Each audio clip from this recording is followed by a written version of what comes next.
Sir ನಮಸ್ತೆ. ನಮಸ್ಕಾರ, ಹೇಗಿದ್ದೀರಿ? ಚೆನ್ನಾಗಿದ್ದೀನಿ ಸರ್, ನೀವು ಚೆನ್ನಾಗಿದ್ದೀರಾ ಸರ್? ಭಾಳ ಚೆನ್ನಾಗಿದ್ದೀವಿ ಸರ್. ಎಲ್ಲಿಂದ ಫೋನ್ ಮಾಡ್ತಿರೋದು? ಸರ್ ಸಿಂಗಾಪುರಿಂದ. ಓಹೋ, ಅದಕ್ಕೆ ನಿಮ್ಮ ನಂಬರ್ ವಿಚಿತ್ರವಾಗಿ ಕಾಣಿಸ್ತಾ ಇದೆ ನನಗೆ. ಓ, ನೀವು ಅದೇ ಸರ್, ಸಿಂಗಾಪುರದಿಂದ ಕರೆ ಮಾಡ್ತಿರೋದಾ? ಹೌದು ಸರ್. ಈಗ ಒಂದು 2 ತಿಂಗಳಿಂದ ನಿಮ್ಮ ಪ್ರೋಗ್ರಾಮ್ಸ್ ನೋಡ್ತಾ ಇದ್ದೆ. ಓಕೆ, ಒಂದು ಕಡೆ ಆರಾಮಾಗಿ ಕೂತ್ಕೊಳ್ಬೋದಾ? ನಿಮ್ಮ ಧ್ವನಿಯಲ್ಲಿ ಸ್ವಲ್ಪ ವ್ಯತ್ಯಾಸ, ಡಿಸ್ಟರ್ಬೆನ್ಸ್ತಾ ಇದೆ. ಹಾಂ ಸರ್, ಹಾಂ ಸರ್. ಒಂದು ಕಡೆ ಆರಾಮಾಗಿ ಕೂತು. ಹಾಂ ಸರ್, ಅದೇ ಲಾಸ್ಟ್ ವೀಕ್ ತುಂಬಾ ಟ್ರೈ ಮಾಡಿದೆ ಸರ್, ಸಿಗ್ಲಿಲ್ಲ. ಈಗ ಫಸ್ಟ್ ಕಾಲೇ ಸಿಕ್ಬಿಡ್ತು. ಓಹೋ, ಸಿಂಗಾಪುರಿಂದ ಫೋನ್ ಮಾಡ್ತಿರೋದಾ? ಹೌದು ಸರ್, ಹೌದು. ಈಗಲ್ಲಿ ಎಷ್ಟು ಗಂಟೆ? ಸರ್ ಈಗಿಲ್ಲಿ 10:50 ರಾತ್ರಿನ ಬೆಳಗ್ಗೆನ? ರಾತ್ರಿ. ಅಂದರೆ ನಮಗಿಂತ ಸ್ವಲ್ಪ ಮುಂದಿದ್ದೀರಿ. ಹಾಂ ಸರ್, 2 ಗಂಟೆ 30 ನಿಮಿಷ ಫಾರ್ವರ್ಡ್ ಸರ್ ಇಲ್ಲಿ. ಆಯಿತು, ಒಳ್ಳೆಯದಾಗಲಿ. ಇಲ್ಲಿ ಕರ್ನಾಟಕದಲ್ಲಿ ಯಾವ ಕಡೆಯವರು ನೀವು? ಶಿವಮೊಗ್ಗ ಸರ್, ಶಿವಮೊಗ್ಗ ಭದ್ರಾವತಿ. ಶಿವಮೊಗ್ಗ. ಈ ಕಾರ್ಯಕ್ರಮವನ್ನು ಯಾವಾಗಲಿಂದ ನೋಡ್ತಾ ಇದ್ದೀರಿ?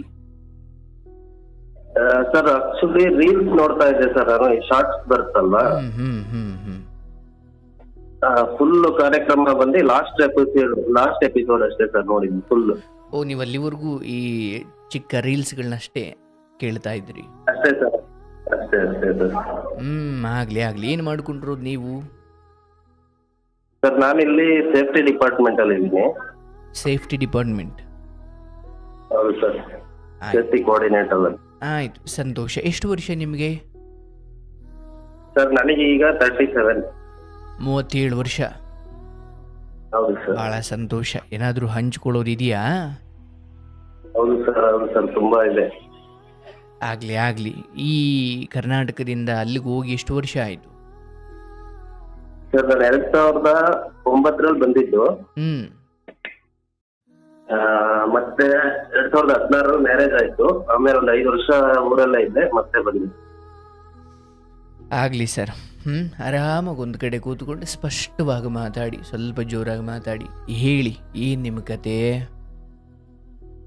ಸರ್ ಅದೇ ಸರ್, 2008 ಡಿಗ್ರಿ ಮುಗೀತಂತು. ನೀವು ನಿಮ್ಮ ತಂದೆ ತಾಯಿಗೆ ಎಷ್ಟು ಜನ ಮಕ್ಕಳು ಶಿವಮೊಗ್ಗದಲ್ಲಿ? 4 ಜನ ಸರ್. ನಾನು ಕಿರಿಯವನು, 2 ಅಕ್ಕಂದಿರು, ಒಬ್ಬ ಅಣ್ಣ. ಓ, ನೀವೇ ಕೊನೆಯವರು? ಹೌದು ಸರ್. ಓಕೆ ಸರ್ ನಾನು 2008 ಡಿಗ್ರಿ ಮುಗ್ಸಕ್ಕಿಂತ ಮುಂಚೆನೆ ಆಕ್ಚುಲಿ ನಮ್ ರಿಲೇಟಿವ್ ಒಬ್ರು ಇದೇ ಹುಡುಗಿನ ಮದುವೆ ಆಗ್ಬೇಕು ಅಂತ ಹೇಳಿ ಫಿಕ್ಸ್ ಮಾಡಿದ್ರು. ಅಂದ್ರೆ ನಿಮ್ಮ ಮನೆಯವರೆಲ್ಲ ಸೇರಿ ನಿಮ್ಮ ಸಂಬಂಧಿಕರಲ್ಲೇ ಒಂದು ಹುಡುಗಿಯನ್ನು ನೋಡಿ ಆ ಹುಡುಗಿನೇ ನಿನಗೆ ಮದುವೆ ಮಾಡೋದು ಅಂತ ನಿರ್ಧರಿಸಿದ್ರು? ಹೌದು ಸರ್. ಆಮೇಲೆ ಆಕೆಗೆ ಇನ್ನೂ 18 ವರ್ಷ ತುಂಬಿರ್ಲಿಲ್ಲ ಸರ್. ನಾನು ಡಿಗ್ರಿ ಓದ್ತಾ ಇದ್ದೆ, ಅವಳು ಇನ್ನೂ SLC. ದಿಢೀರ್ ಅಂತ ನಾನು ಬೆಂಗಳೂರಿಗೆ ಬಂದೆ ಸರ್. ಡಿಗ್ರಿ ಆದ್ಮೇಲೆ ಕೆಲಸ ಹುಡುಕ ಬರದಲ್ಲಿದ್ದೆ. ಬಟ್ ಆ ಟೈಮಲ್ಲಿ ಎಕನಾಮಿಕ್ಸ್ ಫುಲ್ ಡೌನ್ ಇರೋದ್ರಿಂದ ಕೆಲಸ ಸಿಗ್ಲಿಲ್ಲ. ಬಟ್ ಅದೇ ಟೈಮಲ್ಲಿ ನಮ್ಮ ಫ್ರೆಂಡ್ ಸಿಂಗಾಪುರಲ್ಲಿ ಇದ್ದ, ಇಲ್ಲಿಗೆ ಬಂದ್ಬಿಡು ಅಂದ. ನಾನು ಪ್ಲಾನ್ ಮಾಡ್ಕೊಂಡೆ ಸರ್. ಓಕೆ. ಅವಾಗ ದಿಢೀರ್ ಅಂತ ಮನೆಯಲ್ಲಿ ಎಂಗೇಜ್ಮೆಂಟ್ ಮಾಡ್ಬಿಡೋಣ, ಸಿಂಗಾಪುರಿಗೆ ಹೋದ್ರೆ ಮತ್ತೆ ಹೆಂಗೆ ಏನೋ ಇವನ್ ಮನ್ಸು ಚೇಂಜ್ ಆಗ್ಬಿಡುತ್ತೆ ಅಂತ ಹುಡುಗಿ ಅಪ್ಪ ಅಮ್ಮ. ಇಲ್ಲ, ಆತರ ಏನು ಇಲ್ಲ, ಈಗ ಮದುವೆ ಆದ್ರೆ ಚಿಕ್ಕ ಹುಡುಗಿನ ಆದಂಗ ಆಗುತ್ತೆ, ಅದೊಂದೇ ರೂಲ್ಸ್ಗೆ ಎಗೇನೆಸ್ಟ್. ಅಂದ್ರೆ ನಿಮ್ಗಾಗಿ ಎಷ್ಟು ವರ್ಷ ಸರ್? ನನಗಾಗ 25. ಆಕೆಗೆ ಇನ್ನೂ 18 ಆಗಿಲ್ಲ ಅನ್ನೋದು ನಿಮ್ಮ ಸಮಸ್ಯೆ? ಹಾ ಸರ್, ಹಾಗಾಗಿ ಇನ್ನು ಓದ್ಲಿ, ಆಕೆನೂ ಒಂದು ಡಿಗ್ರಿ ಮಾಡ್ಲಿ ಅಂತ ಹೇಳ್ಬಿಟ್ಟು ನಾನು ಹೋದೆ ಸರ್. ಸಿಂಗಾಪುರ ಹೋಗ್ಬಿಟ್ರೆ ಬೇರೆ ಹುಡುಗಿ ಮದುವೆ ಆಗ್ಬಿಡ್ತಾನೆ ಅನ್ನೋದು ಅವ್ರ ಸಮಸ್ಯೆ. ಹೌದು ಸರ್.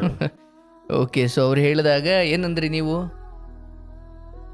ನಾನು ಇಲ್ಲ, ಓದ್ಲಿ, ಅಟ್ಲೀಸ್ಟ್ ಡಿಗ್ರಿ ಓದ್ಲಿ, ಆಕೆನೂ ನಾನು ಸಿಂಗಾಪುರ್ಗೆ ಕರ್ಕೊಂಡು ಹೋಗ್ತೀನಿ, ನಾನೇನ್ ಬೇರೆ ಕಡೆ ಹೋಗಲ್ಲ ಅಂತ.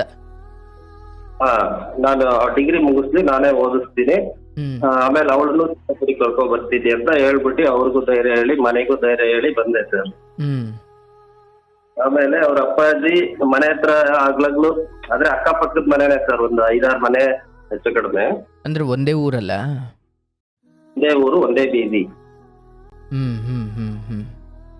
ಅವ್ರ ಅಪ್ಪಾಜಿಯವರು ಬರೋದು ನಾವೇನು ಕೊಡಲ್ಲ ನಿನ್ ಮಗನಿಗೆ, ಜಸ್ಟ್ ನಮ್ಮ ಹುಡುಗಿ ಮಾತ್ರ ಕೊಡ್ತೀವಿ, ಒಡವೆ ಕೊಡಲ್ಲ, ಮದ್ವೆ ಸಿಂಪಲ್ ಆಗಿ ಮಾಡ್ತೀವಿ ಅಂತ ಹೇಳ್ತಾನೆ ಇದ್ರಂತೆ. ಹ್ಮ್ ಇದು ತುಂಬಾ ಸಲ ನಡೆದಿದೆ. ಒಂದ್ಸಲ ನಮ್ಮ ಮನೆಯವರು ನನಗ್ ಕಾಲ್ ಮಾಡಿ ಹೇಳಿದ್ರು, ನೀನೇನಾದ್ರೂ ಕೇಳಿದ್ಯೇನಪ್ಪ ಅವ್ರ ಹತ್ರ, ಹ್ಮ್ ಆಭರಣ ಏನಾದ್ರು ಕೇಳಿದ್ಯಾ ಅಂತ. ಇಲ್ಲ ನಾನು ಆತರ ಏನೋ ಕೇಳಿಲ್ವಲ್ಲ ಅಂತ ಹೇಳ್ದೆ ಅಷ್ಟೇ ಸರ್. ಒಂದಿನ ಅವ್ರಿಗೆ ಫೋನ್ ಮಾಡಿ, ವರದಕ್ಷಿಣೆ ಏನಾದ್ರು ಕೇಳಿದೀಯನಪ್ಪ, ಅವ್ರು ಯಾಕೋ ಆಗಾಗಿ ಹಿಂಗ್ ಅಂತಿದ್ದಾರೆ ಅಂತ. ಹೌದು, ಮನೆಗ್ ಬಂದಾಗೆಲ್ಲ ಬೇರೆ ಮಾತೇ ಹೇಳ್ತಾ ಇರ್ಲಿಲ್ವಂತೆ, ಬರೀ ಇದೆ. ಓಕೆ, ಹಾಗಂದ್ರೆ ನಾವೇನು ಕೊಡಲ್ಲ, ಸಿಂಪಲ್ ಮದುವೆ ಮಾಡಿಕೊಡ್ತೀವಿ ಅಂತ ಹೇಳ್ತಿದ್ರು. ಹೌದು ಸರ್, ಅದಕ್ಕೆ ನಾನು ಡೈರೆಕ್ಟ್ ಆಗಿ ಅವ್ರಿಗೆ ಫೋನ್ ಮಾಡಿ, ನಾನು ಏನಾದ್ರು ಕೇಳಿದ್ನಾ, ಏನಕ್ಕೆ ಮನೆಗೆ ಹೋಗಿ ಆತರ ಎಲ್ಲ ಕೇಳ್ತಾ ಇದ್ದೀರಾ ಹ್ಮ್ ಅಂತ ಕೇಳಿದಷ್ಟೇ ಸರ್.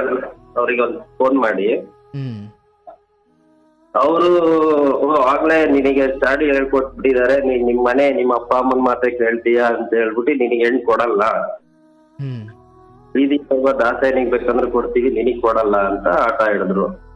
ವಾ ನಾನು ಸರಿ ಅಂತ ಹೇಳ್ಬಿಟ್ಟು ಇಮಿಡಿಯೇಟ್ಲಿ ಎಮರ್ಜೆನ್ಸಿ ಲೀವ್ ತಗೊಂಡ್ ಬಂದೆ ಸರ್ ಊರಿಗೆ. ಯಾಕೋ ವಿಷಯ ಕೆಡ್ತೈತೆ ಅಂತ. ಹೌದು, ಹ್ಮ್ ಅಂದ್ರೆ ಆಕೆಗೆಲ್ಲ ಓದ್ತಿದ್ದು ಆಲ್ಮೋಸ್ಟ್ ನಾನು ಹೆಲ್ಪ್ ಮಾಡಿದ್ದೆ. ಅಂದ್ರೆ ಆಕೆಗೆ ನಿಮ್ಮ ಮೇಲೆ ಆ ಸಮಯದಲ್ಲಿ ಪ್ರೀತಿ ಇದ್ದು ನೀವು ಮಾತಾಡ್ಕೊಂಡಿದ್ರ ನೀವಿಬ್ರು? ಹೌದು ಸರ್, ತುಂಬಾ ಮಾತಾಡ್ತಾ ಇದ್ವಿ. ಆಕ್ಚುಲಿ ಆಕೆ ಓದಬೇಕಾದ್ರೆ ಮೊಬೈಲ್ ಅಲೌಡ್ ಇರ್ಲಿಲ್ಲ ಅಲ್ಲಿ, ಹ್ಯಾಂಡ್ ಫೋನ್ ಅಷ್ಟೇ ಸರ್, ಲ್ಯಾಂಡ್ ಲೈನ್. ಹ್ಮ್ ವಾರಕ್ಕೊಂದ್ಸಲ ಕಾಲ್ ಮಾಡ್ತಾ ಇದ್ದೆ, ಮತ್ತೆ ನಾನು ಇಲ್ಲಿಂದ ಕಾಗದ ಬರ್ದಿ ಕಳಿಸ್ತಾ ಇದ್ದೆ ಸರ್. ಓಹೋ, ಪೋಸ್ಟರ್. ಪತ್ರ ಬರೀತಿದ್ರಾ? ಹೌದು. ಆ ಕಡೆಯಿಂದನೂ ಆಕೆನೂ ಬರೀತಿದ್ರಾ? ಇಲ್ಲ ಆ ಕಡೆಯಿಂದ ಬರೀತಾ ಇರ್ಲಿಲ್ಲ. ಫೋನ್ ಮಾಡಿದಾಗ ಹಂಚ್ಕೊಳ್ಳೋಳು ಸರ್, ಎವ್ರಿ ಸಂಡೇ ಹ್ಮ್ ಹಂಚ್ಕೊಳ್ಳೋಳು. ಮತ್ತೆ ಈ ತರ ಆದಾಗ ಮನೆ ಹತ್ರ ಹೋದೆ, ಅವ್ರ ಕಡೆಯಿಂದ ಏನೋ ರೆಸ್ಪಾನ್ಸೇ ಇಲ್ಲ ಸರ್, ಏನೋ ಗೊತ್ತೇ ಇಲ್ಲ ಇವನು ಅನ್ನೋ ತರ ನೋಡ್ಕೊಂಡ್ರು. ಯಾರು? ಹುಡುಗಿ ಅವ್ರ ಅಪ್ಪ ಅಮ್ಮ. ಓಕೆ, ಹುಡುಗಿರ ಅಪ್ಪ ಅಮ್ಮ, ಹುಡುಗಿ ಅಲ್ಲ? ಹುಡುಗಿ ಅಲ್ಲ ಸರ್. ಆಮೇಲೆ ನಾನು ಹುಡುಗಿ ಕಾಲ್ ಮಾಡಿದೆ, ನಿನ್ ಹತ್ರ ಮಾತಾಡ್ಬೇಕು ಅಂದ್ರೆ, ಇಲ್ಲ ನಮ್ಮ ಅಪ್ಪ ಅಮ್ಮ ನಿನ್ ಹತ್ರ ಹೇಳಿದಾರಲ್ವಾ ಅವಾಗ್ಲೇ, ಏನಂತ? ನಿನಗ್ ಕೊಡಲ್ಲ. ಓ, ಹುಡುಗಿನೂ ಅದಕ್ಕೆ ಫಿಕ್ಸ್ ಆಗ್ಬಿಟ್ಟಿದ್ದಾರೆ ಹಂಗಾರೆ? ಅದಕ್ಕೆ ಫಿಕ್ಸ್ ಆಗ್ಬಿಟ್ರು ಸರ್. ಹ್ಮ್ ಆಮೇಲೆ ನಾನು ಬಹಳ ಟ್ರೈ ಮಾಡಿದೆ, ಬಟ್ ಅವಳು ಇಲ್ಲ ನಮ್ಮ ಅಪ್ಪ ಅಮ್ಮನ ಮಾತು ನಾನು ಮೀರಲ್ಲ ಅಂತ ಹೇಳಿ ಅಲ್ಲಿಗೆ ಕಟ್ಟೆ ಆಗೋಯ್ತು ಸರ್. ನಾವ್ ಏನೇನ್ ಗಿಫ್ಟ್ ಕೊಟ್ಟಿದ್ವೋ ಎಲ್ಲ ರಿಟರ್ನ್ ಆದ್ವು. ಅವಳು ಕೊಟ್ಟಿರೋದು ನಾನು ವಾಪಸ್ ಇಸ್ಕೊಂಡೆ, ನನಗ್ ಕೊಟ್ಟಿರೋದು ಅವ್ರು ವಾಪಸ್ ತಗೊಂಡು ಹೋದ್ರು. ಏನ್ ಕೊಟ್ಟಿದ್ರಿ ಗಿಫ್ಟ್ ಸರ್? ಬರ್ಡೇ ಗಿಫ್ಟ್ ಇರ್ತಾವಲ್ಲ ಸರ್ ಏನಾದ್ರು. ಓಕೆ, ನಿಮ್ಮ ಇಬ್ಬರ ಜರ್ನಿ ಒಂದ್ 5-6 ವರ್ಷದ್ದಾಗಿತ್ತ ಅಲ್ಲಿವರೆಗೂ? ಹಾ ಸರ್, ಇತ್ತು ಸರ್, 5-6 ವರ್ಷ ಇತ್ತು ಸರ್. ಸೊ ಆ ವೇಳೆ ಒಂದು 5-6 ಅಂತೂ ಬರ್ತ್ಡೇ ಕಳೆದು ಹೋಗಿದ್ದಾವೆ. ಸೊ ಪ್ರತಿ ಬರ್ತ್ಡೇದು ಏನೋ ಕೊಟ್ಟಿದ್ದು ಅಂತ? ಹೌದು ಹೌದು. ಸೊ ಈ ಸಮಯದಲ್ಲಿ ಸಂಬಂಧದಿಂದ ಹೊರಗಡೆ ಬರಬೇಕಾದ್ರೆ ಆ ನೆನಪುಗಳು ಕೂಡ ಇರಬಾರ್ದು ಅಂತ ಈ ಗಿಫ್ಟ್ ಅನ್ನ ವಾಪಸ್ ಕೊಡೋ ಪದ್ಧತಿ ಇಲ್ಲೂ ಇತ್ತು. ಸರ್ ಎಲ್ಲ ರಿಟರ್ನ್ ಆಗ್ಬಿಡ್ತು ಸರ್. ಆಮೇಲೆ ಸರಿ ಸ್ವಲ್ಪ ದಿನ ಕಾಯೋಣ ಅಂತ ಹೇಳ್ಬಿಟ್ಟು ನಾನು 2 ವರ್ಷ ಕಾದೆ ಸರ್. ಅಂದ್ರೆ ಸಿಂಗಾಪುರ್ಗೆ ಮತ್ತೆ ಹೋದ್ರಿ ವಾಪಸ್ಸು? ಮತ್ತೆ ಬಂದೆ ಸರ್, ಸಿಂಗಾಪುರ್ಗೆ ಬಂದೆ. 2 ವರ್ಷ ಕಾದೆ. ಅವಳಿಗೆ ಕಾಲ್ ಮಾಡಕ್ಕೂ ಟ್ರೈ ಮಾಡಿದೆ, ಬಟ್ ಅವ್ರ ಕಡೆಯಿಂದ ಯಾವ ರಿಪ್ಲೈನೂ ಇಲ್ಲ ಸರ್. ಅದಾದ ನಂತರ ಮನೆಯಲ್ಲಿ ಅಷ್ಟೊತ್ತಿಗೆ ಅದೇ ಇನ್ನೊಂದು ಸಂಬಂಧದಲ್ಲಿ ಇನ್ನೊಂದು ಹೆಣ್ಣನ್ನು ನೋಡಿದ್ರು. ಅದ್ರೆ ಈಗ ಒಂದು 10 ಕಿಲೋಮೀಟರ್ ಡಿಫ್ರೆನ್ಸ್ ಸರ್ ನಮ್ಮೂರಿಂದ. ಸರಿ, ಇದು ಇವಳು ಏನು ಫೈನಲ್ ಅಂದ್ರೆ ಮತ್ತೆ ಯಾರನ್ನ ಸಂಬಂಧಿಕರನ್ನ ಅವ್ರ ಮನೆ ಕಳ್ಸಿ ಕೇಳಿದ್ರೆ ಇಲ್ಲ ಅಂತ ಖಡಾಖಂಡಿತವಾಗಿ ಹೇಳ್ಬಿಟ್ರು ಇವರು. ಅಲ್ಲ, ಈಗ ನಾನು ಸುಮ್ಮನೆ ಕೇಳ್ತೀನಿ, ಅಂದ್ರೆ ಇನ್ನೊಂದು ಸಂಬಂಧದ ಆ ಪ್ರಯಾಣ ಶುರು ಮಾಡೋಕ್ಕಿಂತ ಮುಂಚೆ ಇಲ್ಲಿ ಅವ್ರ ತಂದೆ ಪದೇ ಪದೇ ಬಂದು ಇಲ್ಲ ನಮ್ಮ ಕೈಲಿ ಇಷ್ಟೆಲ್ಲ ಕೊಡೋಕ್ಕಾಗಲ್ಲ ಅಥವಾ ಇದೆಲ್ಲ ಮಾತುಕತೆ ಅಂದರೆ ಅವ್ರ ಇನ್ಸೆಕ್ಯೂರಿಟಿನ, ಅಂದರೆ ಮುಂದೇನೋ ಕೇಳ್ಬಿಡ್ಬೋದು ಅನ್ನೋ ಭಯ ಅವರಲ್ಲಿತ್ತ? ಏನದು ಸೈಕಾಲಜಿ, ಏನದು ಅವ್ರ ತಂದೆ ಮನಸ್ಸಲ್ಲಿ ಏನು ಓಡ್ತಿತ್ತು ನಿಮಗೆ ಗೊತ್ತಿರೋ ಹಾಗೆ? ಅದೇ ಸರ್, ಈಗ ನನ್ನ ಸಂಪಾದನೆ ಹೆಚ್ಚಿದೆ ಇಲ್ಲಿ, ಸಿಂಗಾಪುರ್ ಅಂದ್ರೆ ಸ್ಯಾಲ್ರಿ ಜಾಸ್ತಿ ಇರುತ್ತೆ, ಅವ್ರು ಹೆಚ್ಚಾಗಿ ಕೇಳ್ತಾರೆ. ಓಹೋ, ಮೊದ್ಲೇ ಹೇಳ್ಬಿಡೋಣ ಯಾವ್ದಕ್ಕೂ ಇರ್ಲಿ ಅಂತ. ಆ ತರ ಇತ್ತು. ಬಟ್ ನಾನು ಅವ್ರಿಗೆ ಹೇಳಿದ್ದೆ ಸರ್, ಇಲ್ಲ ನನಗೆ ಏನೂ ಬೇಕಾಗಿಲ್ಲ, ನಿಮ್ ಮಗಳ ಕೊಟ್ರೆ ಸಾಕು ಅನ್ನೋ ಇದ್ರಲ್ಲಿ ನಾನಿದ್ದೆ. ಬಟ್ ಯಾವಾಗ ಎಜುಕೇಶನ್ ಕಂಪ್ಲೀಟ್ ಆಯ್ತು, ಬೇರೆ ಸಂಬಂಧಗಳು ಒಳ್ಳೊಳ್ಳೆ ಈಗ ಡಾಕ್ಟರ್ಸ್, ಇಂಜಿನಿಯರ್ಸ್, ಡಾಕ್ಟರ್ ಸಂಬಂಧಗಳು ಬರ್ತಾ ಇದೆ ಅಂತ ಹೇಳಿ ನನ್ನ ರಿಜೆಕ್ಟ್ ಮಾಡಿದ್ರು. ಓಹೋ, ಹೊಸ ನೀರು ಬರ್ತಾ ಇದೆ ಅಂತ. ಹೌದು ಸರ್. ಬಟ್ ನೀವು ಅವ್ರಿಗೆ ಫೋನ್ ಮಾಡಿ ಒಂದ್ಸತಿ ಕೇಳ್ತೀರಿ, ನಾನು ನಿಮ್ಮನ್ನು ಏನೂ ಕೇಳಿಲ್ಲ, ಯಾಕೆ ನೀವು ಪದೇ ಪದೇ ಅಲ್ಲಿಗೆ ಹೋಗಿ ಹಂಗೆ ಮಾತಾಡ್ತೀರಾ ಅಂತ. ಸೊ ಆಗ ನೀವು ಹ್ಯಾರಿಶ್ ಆಗಿ ಅಂದರೆ ಸ್ವಲ್ಪ ಕಟುವಾದ ಪದ ಬಳಸಿದ್ದ, ಹೌದಾ? ಇಲ್ಲ ಸರ್, ನಾನು ಹೇಳಿದ್ದೆ ಇಷ್ಟೇ ಅವ್ರ ಹತ್ರ, ಇಲ್ಲ ನಾನು ಏನು ಕೇಳಿಲ್ವಲ್ಲ, ಏನಕ್ಕೆ ಪದೇ ಪದೇ ಮನೆ ಹತ್ರ ಹೋಗಿ ಈ ವಿಷಯಗಳು ಹೇಳ್ತಾ ಇದ್ದೀರಾ? ಓಕೆ, ಅಂದರೆ ಅದು ಪ್ಲೀಸ್ಡ್ ಆಗಿತ್ತಾ ಅಥವಾ ಓಕೆ ನಿಮಗೂ ಏನೋ ಬೇಜಾರಿತ್ತು, ಏನೋ ಒಂಚೂರು ರ್ಯಾಶ್ ಆಗಿ ಅಂದ್ಬಿಟ್ರಾ? ಇಲ್ಲ ಸರ್, ನಾನೇನ್ ಸಿಟ್ಟಿಂದ ಏನು ಹೇಳಿಲ್ಲ, ನಾರ್ಮಲ್ ಆಗಿ ಅವ್ರ ಹತ್ರ ಹೆಂಗ್ ಮಾತಾಡ್ತೀನೋ ಹಾಗೆ ಹೇಳಿದೆ. ಬಟ್ ಅವ್ರು ಮಾತ್ರ ಅವರೇ ಆ ಕಡೆಯಿಂದಾನೇ ರ್ಯಾಶ್ ಆಗಿತ್ತು. ದಾರಿ ಹೋಗೋ ದಾಸೇನಿಗೆ ಕೊಡ್ತೀವಿ, ನಿನಗೆ ಹೆಣ್ ಕೊಡಲ್ಲ, ಹಾಗೆ ಹೀಗೆ ಅಂತ ಹೇಳಿದ್ರು. ಅದಕ್ಕೆ ಈಗ ನಮ್ಮ ಮನೆಗಳಲ್ಲೂ ಅಂತವ್ರ ಹತ್ರ ಏನು ಬಿಡು ಅಂತ ಹೇಳಿ ಅಲ್ಲಿಗೆ ಆ ಸಂಬಂಧ ಕಳೆದು ಹೋಯ್ತು ಸರ್. ಅದು ಆಯ್ತು, ಅದು ಮುಕ್ತಾಯ ಆಯಿತು. ಬಟ್ ನಿಮ್ಮ ಮನೆಯಲ್ಲಿ ಬೇರೆ ನೋಡೋಕ್ಕಿಂತ ಮುಂಚೆ ಮತ್ತೊಮ್ಮೆ ಸಂಬಂಧಿಕರನ್ನ ಯಾರನ್ನು ಕಳಿಸಿ ಕೇಳಿದಾಗ ಅವರು ಇನ್ನೂ ದೊಡ್ಡ ಸ್ಪಷ್ಟತೆ ಕೊಟ್ಟರು, ಸಾಧ್ಯವೇ ಇಲ್ಲ ಅಂತ. ಹೌದು ಸರ್, ಹೌದು. ಸೊ ಆನಂತರ ಅಲ್ಲಿಗೆ ಇನ್ನು ಬೇಡ, ಈಗ ಬಲವಂತದಿಂದ ಏನು ಆಗೋದ್ ಬೇಡ ಅಂತೇಳಿ ನಾನು ಬಿಟ್ಟೆ. 2 ವರ್ಷ ಮತ್ತೆ ಸಿಂಗಾಪುರಿಗೆ ಬಂದೆ. ಅದನಂತರ ಮತ್ತೆ ರಿಲೇಟಿವ್ಸ್ ಅಲ್ಲೇ ಇದ್ದಾರೆ, ಸಂಬಂಧಿಕರಲ್ಲೇ ಸಂಬಂಧಿಕರಲ್ಲೇ ಮತ್ತೊಂದು ಹೆಣ್ಣನ್ನು ನೋಡಿದ್ರು. ಆ ಹೆಣ್ಣಿಗೂ ಒಪ್ಪಿಗೆ ಆಯ್ತು, ನನಗೂ ಒಪ್ಪಿಗೆ ಆಯ್ತು. ಬಾಕಿ ಆಗ ಸೆಕೆಂಡ್ PUC ಓದ್ತಾ ಇದ್ರು ಸರ್. 3 ತಿಂಗಳು ಬೇಕಾಗಿತ್ತು ಸರ್ 18 ವರ್ಷ ತುಂಬಕ್ಕೆ. ಸರಿ, ನಾನು 3 ತಿಂಗಳಲ್ಲಿ ಬಂದು ಎಂಗೇಜ್ಮೆಂಟ್ ಮಾಡ್ಕೊತೀನಿ ಅಂತ ಹೇಳಿ ನಾನೆಲ್ಲ ಮಾತಾಡ್ಕೊಂಡು ರಿಟರ್ನ್ ಆದೆ ಸರ್ ಮತ್ತೆ ಸಿಂಗಾಪುರ್ಗೆ. 1 ವಾರ ಮಾತಾಡಿದ್ವಿ ಸರ್ ನಾನು ಆ ಹುಡುಗಿ. 2ನೇ ಭಾನುವಾರ ಆಕೆ ಅವಳೇ ಫೋನ್ ಮಾಡಿ, ನಿನ್ನ ಹತ್ರ ಏನೋ ಒಂದು ವಿಚಾರ ಹೇಳ್ಬೇಕು, ಮುಖ್ಯವಾದ ವಿಚಾರ ಅಂತ ಹೇಳಿದ್ರು. ಸರಿ, ಏನು ಹೇಳು ಅಂತ ಹೇಳಿದಕ್ಕೆ, ನಾನು ಈ ತರ ಒಬ್ಬನ್ ಲವ್ ಮಾಡ್ತಾ ಇದ್ದೀನಿ,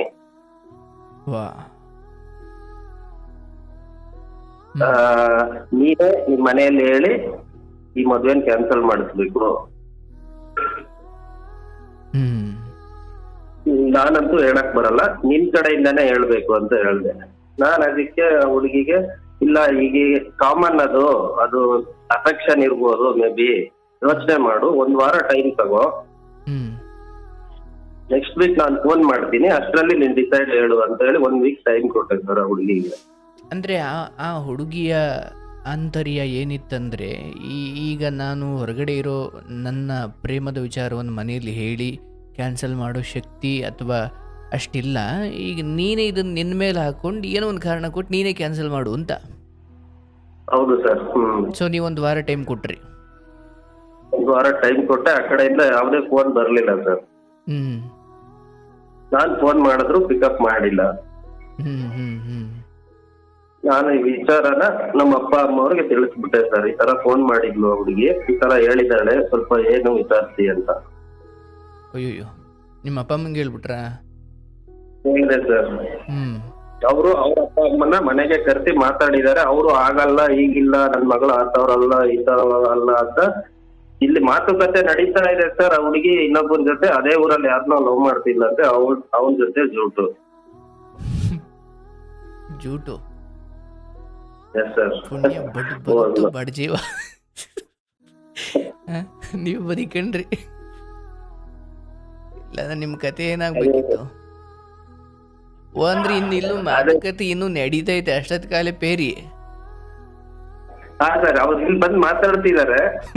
ಇಲ್ಲ ನನ್ ಮಗಳು ಆತರ ಅವಳು ಅಲ್ಲ, ಈ ತರ ಅಲ್ಲ, ಹಂಗ ಹೇಳಿರಲ್ಲ, ನಿನ್ ಮಗನೇ ಏನೇನೋ ಹೇಳ್ತಿದ್ದಾನೆ ಅಂತ ಹೇಳ್ತಾನೆ ಮಾತಾಡ್ತಾನೆ ಇದಾರೆ. ಅಲ್ಲ, ಇದೇ ಸಮಯ ಅಪ್ಪ ಅಮ್ಮ ಯಾರು ಇಲ್ಲ ಅಂತೇಳಿ ಅವನ್ ಪ್ರೀತಿಸಿದ ಹುಡುಗನ ಜೊತೆ ಅವಳು ಓಡೋಗ್ಬಿಟ್ಲು ಸರ್. ದೇವ, ನಿಮ್ಗೆ ಮತ್ತೆ ವಿಷಯ ಮುಟ್ಟಿದ್ದೆ ಯಾವಾಗ ಅದು? ಅದೇ ಸರ್, ಈಗ ಈ ಮಾತುಕತೆ ಎಲ್ಲ ಮುಗಿದ್ಮೇಲೆ ಮನೆಗೆ ಹೋದ್ರು ಅವರು, ಆ ಹುಡುಗಿ ಅಪ್ಪ ಅಮ್ಮ. ಒಂದೆರಡು ದಿನದಲ್ಲಿ ಗೊತ್ತಾಯ್ತು ಸರ್ ನನಗೆ. ಕತೆ. ಬಟ್ ಆ್ಯಕ್ಚುಲಿ ಇದೇನಾದರೂ ಹಿಂಗೆ ಮುಂದುವರೆದಿದ್ರೆ ಅವ್ರ ತಂದೆ ತಾಯಿ ಒತ್ತಾಯಕ್ಕಾದರೂ ಹುಡುಗಿ ಒಪ್ಪಿರೋಳು, ಆಮೇಲೆ ಮತ್ತೆ ಎಡವಟ್ಟು ಆಗಿರೋದು. ಬಟ್ ಅವ್ರ ತಂದೆ ತಾಯಿ ಮಗಳ ಮೇಲೆ ನಂಬಿಕೆ ಇತ್ತು, ಬಟ್ ಮಗಳ ಈ ಎಡವಟ್ಟುಗಳು ಅವ್ರಿಗೆ ಗೊತ್ತಿಲ್ಲ ಆ ಸಮಯಕ್ಕೆ.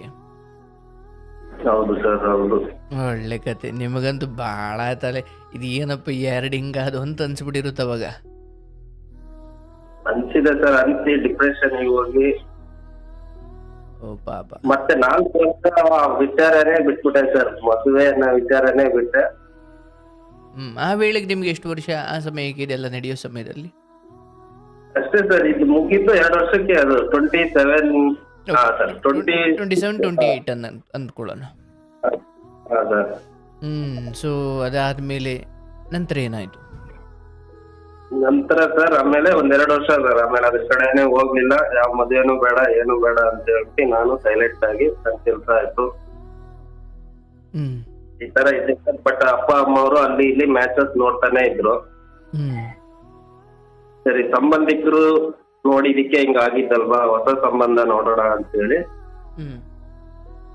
ಒಂದು ಹೊಸ ಸಂಬಂಧ ನೋಡಿದ್ರು ಸರ್.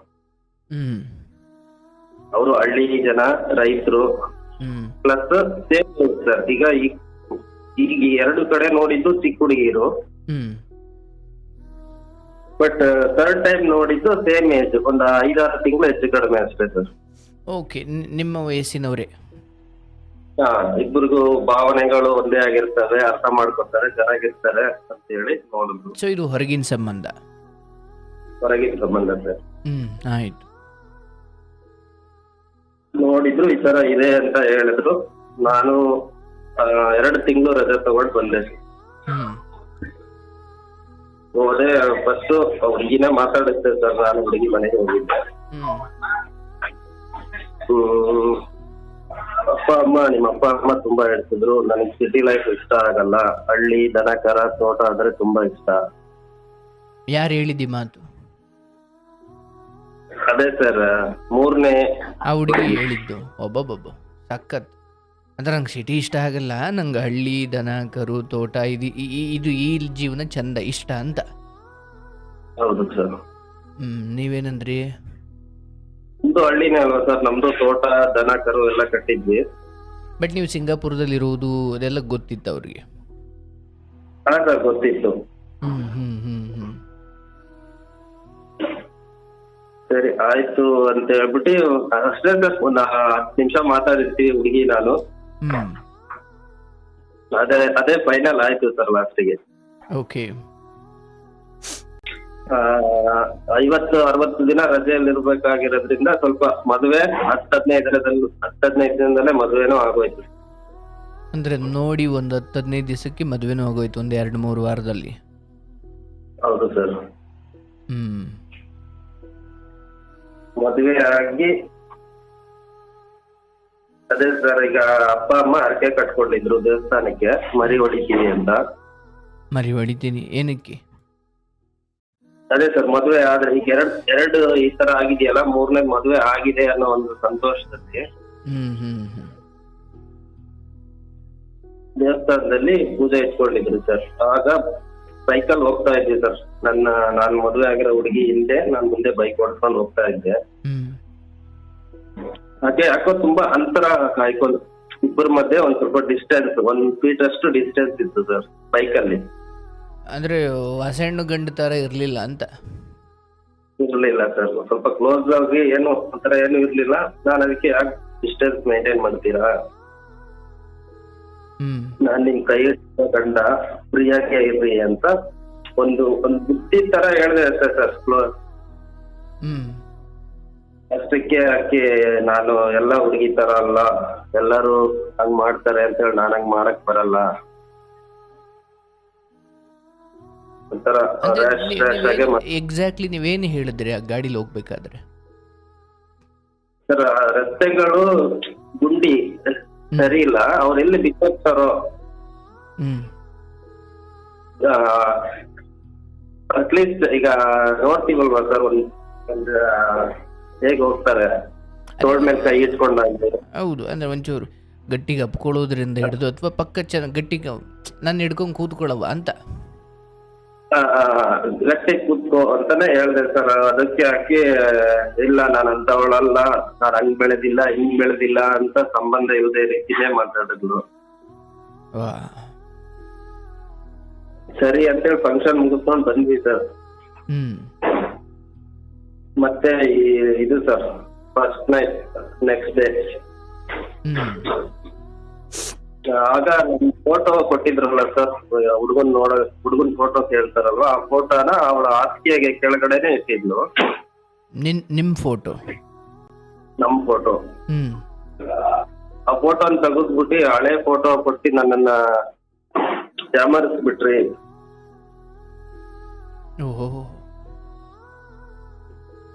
ಅದಕ್ಕೆ ನಾನಂದೆ ಹಳೆ ಫೋಟೋ ಅಲ್ವಾ, ನಾನೇ ಡೈರೆಕ್ಟ್ ಆಗಿ ಬಂದು ಮಾತಾಡಿ ಹೋಗಿದ್ದೀನಲ್ವಾ, ಹಾಗೆಲ್ಲ ಒಪ್ಕೊಂಡೆ.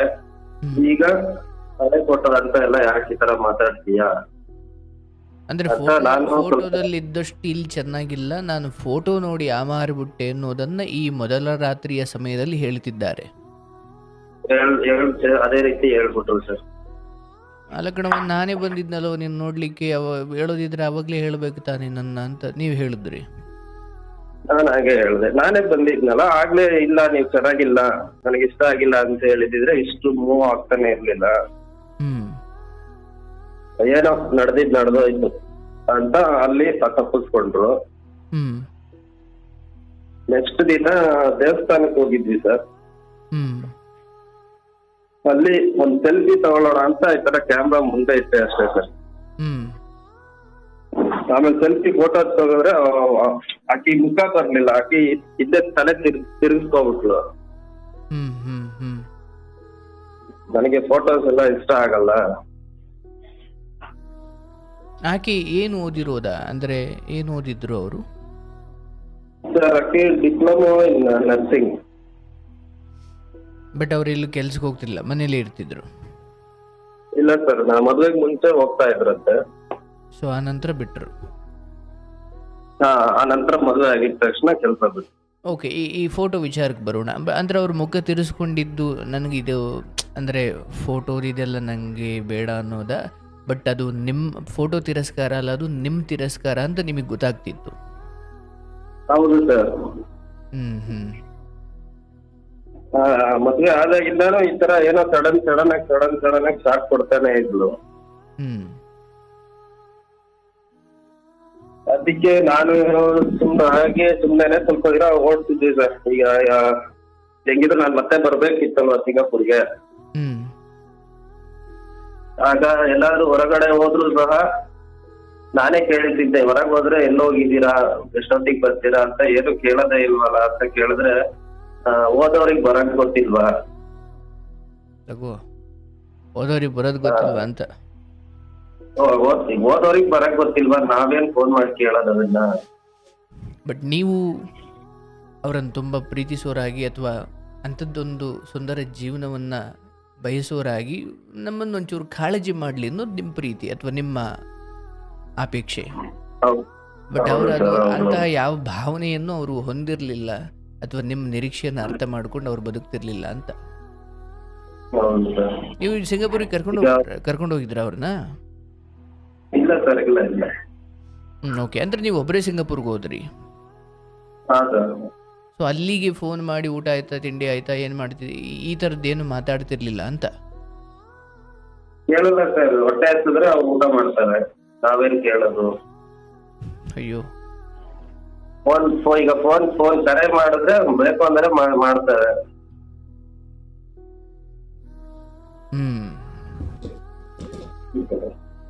ಎಲ್ಲದಕ್ಕೂ ಇದೇ ತರ ಉತ್ತರಗಳು. ಬಹಳ ಬೇಜಾರಾಗಿರುತ್ತೆ ಪಾಪ ನಿಮ್ಗೆ.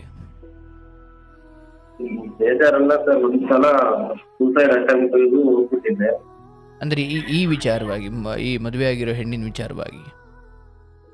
ಅಂದ್ರೆ ಸರ್, ಈಗ ಫಸ್ಟ್ ಇಂದ ನಡೆದಿರೋದೆಲ್ಲ ನೆನೆಸ್ಕೊಂಡು ಈ ಹೆಂಗೋ ಮದುವೆ ಆಯ್ತು ಸಿಕ್ತು ಅಂದ್ರೆ ಇದ್ರಲ್ಲಿ ಇದು ಬೇರೆ ಸಮಸ್ಯೆನಲ್ಲಪ್ಪ ಅಂತ.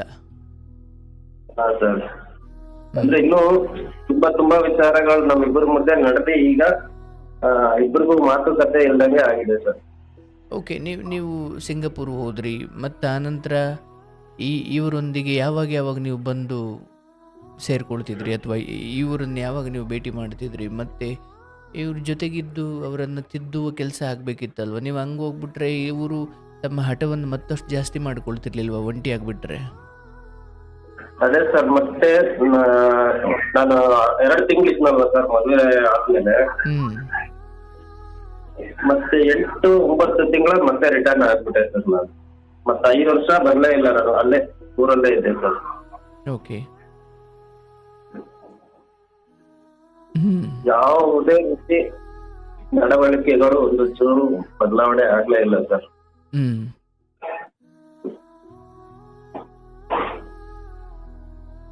ನೀವು ಅಂದ್ಕೊಂಡಂಗೆ ಆ ಹೊಂದಾಣಿಕೆ ಬರಲೇ ಇಲ್ಲ ಅಂತ? ಬರ್ಲಿಲ್ಲ ಸರ್, ಬರ್ಲಿಲ್ಲ. ನಿಮ್ಮ ತಂದೆ ತಾಯಿ ಕಣ್ಮುಂದೆ ನಡೀತಿತ್ತ ಇವೆಲ್ಲ, ಅಥವಾ ಅವ್ರಿಗೆ ಗೊತ್ತಿತ್ತಾ? ನಾನು ಅವ್ರಿಗೆ ಹೇಳಿದ್ದೆ ಸರ್, ಅವ್ರಿಗೆ ಹ್ಞೂ ಈ ತರ ಎಲ್ಲ ನಡೀತಾ ಇದೆ ಅಂತ. ಇಲ್ಲ ಸರಿ ಆಗ್ಬೋದು, ಅಡ್ಜಸ್ಟ್ ಮಾಡ್ಕೋ ಅಂತ ಹೇಳ್ತಾನೆ ಇತ್ತು.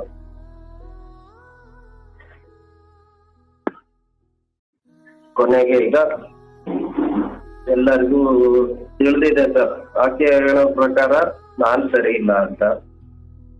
ನೀವು ಸರಿ ಇಲ್ಲ? ಹ್ಮ್. ಏನು ಕಾರಣ ಕೊಡ್ತಾರೆ ಅದಕ್ಕೆ ಅವರು? ಅದೇ ಸರ್, ನಾನ್ ಕೇರ್ ಮಾಡಲ್ಲ ಅಂತ ಕೊಡ್ತಾರೆ.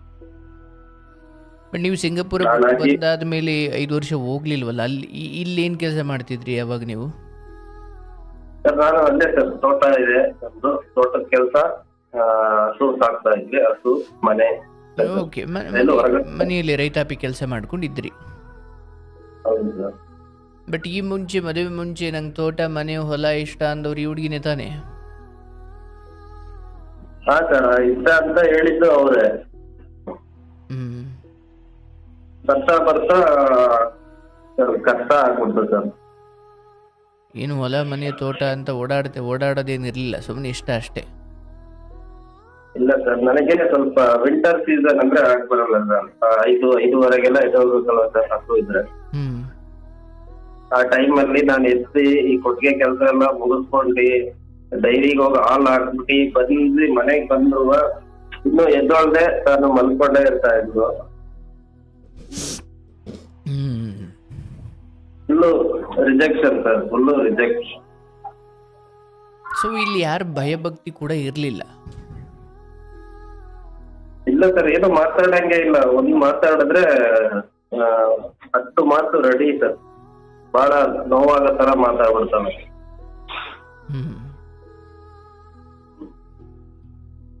ಹಾಗಾಗಿ ಈಗ ಇಬ್ರು ಮಧ್ಯೆ ಮಾತುಕತೆ ನಿಂತೋಗಿದೆ ಸರ್. ಈಗ ನಮ್ಗೆ 2 ಹೆಣ್ಮಕ್ಳು ಇದ್ದಾರೆ ಸರ್. ಅಂದ್ರೆ 2 ಮಕ್ಕಳು, 2 ಹೆಣ್ಮಕ್ಳಿದ್ದಾರೆ. ಎಷ್ಟು ವರ್ಷ ಆಯ್ತು ನಿಮ್ ಮದುವೆ ಆಗಿ? ಸರ್ 16ರಲ್ಲಿ ಮದುವೆ ಆಗಿದ್ದು, 10 ವರ್ಷದ. ಬಟ್ ಈ 10 ವರ್ಷದಲ್ಲಿ ನಗ್ನಗ್ತಾ ಎಲ್ಲೋ ಒಂದು ಕಡೆ ಹೊರಗಡೆ ಹೋಗೋದು, ಎಲ್ಲೋ ಒಂಚೂರು ಓಡಾಡ್ಕೊಂಡು ಬರೋದು, ಅಥವಾ ಅವ್ರ ತವ್ರ ಮನೆಗೆ ಕರ್ಕೊಂಡು ಹೋಗೋದು, ಅವರಿಗೆ ಪ್ರಿಯವಾದ ಯಾವ ಯಾವ ವಿಚಾರದಲ್ಲಿ ನೀವು ಭಾಗವಹಿಸಿದ್ದೀರಿ? ಅಥವಾ ಅವರಿಗೆ ಅಂಥದ್ದೇನಾದರೂ ಕರ್ಕೊಂಡು ಹೋಗಿ, ಅಂದರೆ ಅವ್ರಿಗೆ ಏನು ಇಷ್ಟವೋ ಆ ಥರ ನೀವು ನಡ್ಕೊಂಡ್ರೆ ಚೆನ್ನಾಗಿರ್ತಾರ, ಅಥವಾ ಏನು ಅಲ್ಲೂ ಕೂಡ ಯಾವುದೇ ಪ್ರೀತಿ ಇರಲ್ವಾ? ಇಲ್ಲ ಸರ್, ಅಲ್ಲೂ ಇರೋಲ್ಲ ಸರ್. ಹೊರಗಡೆ ಸಿನಿಮಾ ಕರ್ಕೊಂಡು ಹೋಗ್ತೀನಿ, ಹೋಟ್ಲಿಗೆ ಕರ್ಕೊಂಡು ಹೋಗಿದ್ದೆ. ಎಲ್ಲಿ ನೋಡಿದ್ರು ಸಿನಿಮಾಗೆ ಹೋದ್ರು ಸಹ ಅಲ್ಲೂ ಅಷ್ಟೇ. ಸುಮ್ಮನೆ ಈಗ ಹೆಗಲ ಮೇಲೆ ಕೈ ಹಾಕ್ತೆ ಸರ್ ಅಷ್ಟೇ ಸಿನಿಮಾ ಹಾಲಲ್ಲಿ. ತುಂಬಾ ಕೆಟ್ಟದಾಗೆ ಮಾತಾಡ್ಬಿಟ್ರು.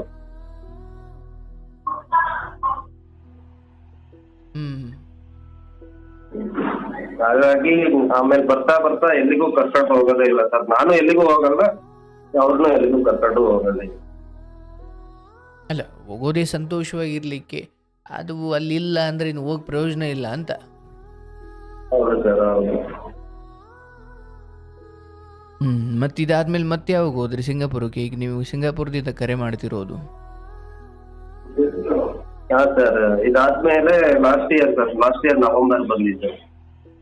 ಅಂದ್ರೆ ಇಲ್ಲಿ ಇಲ್ಲಿದ್ರೆ ಏನು ಪ್ರಯೋಜನ ಇಲ್ಲ ಅನ್ನೋದು ಅಲ್ಲಿಗೆ ಹೋಗಿದ್ದ, ಅಥವಾ ಏನು ಕಾರಣಕ್ಕೆ 5 ವರ್ಷದ ನಂತರ ನೀವು ಅಲ್ಲಿಗೆ ಹೋಗಿದ್ದು?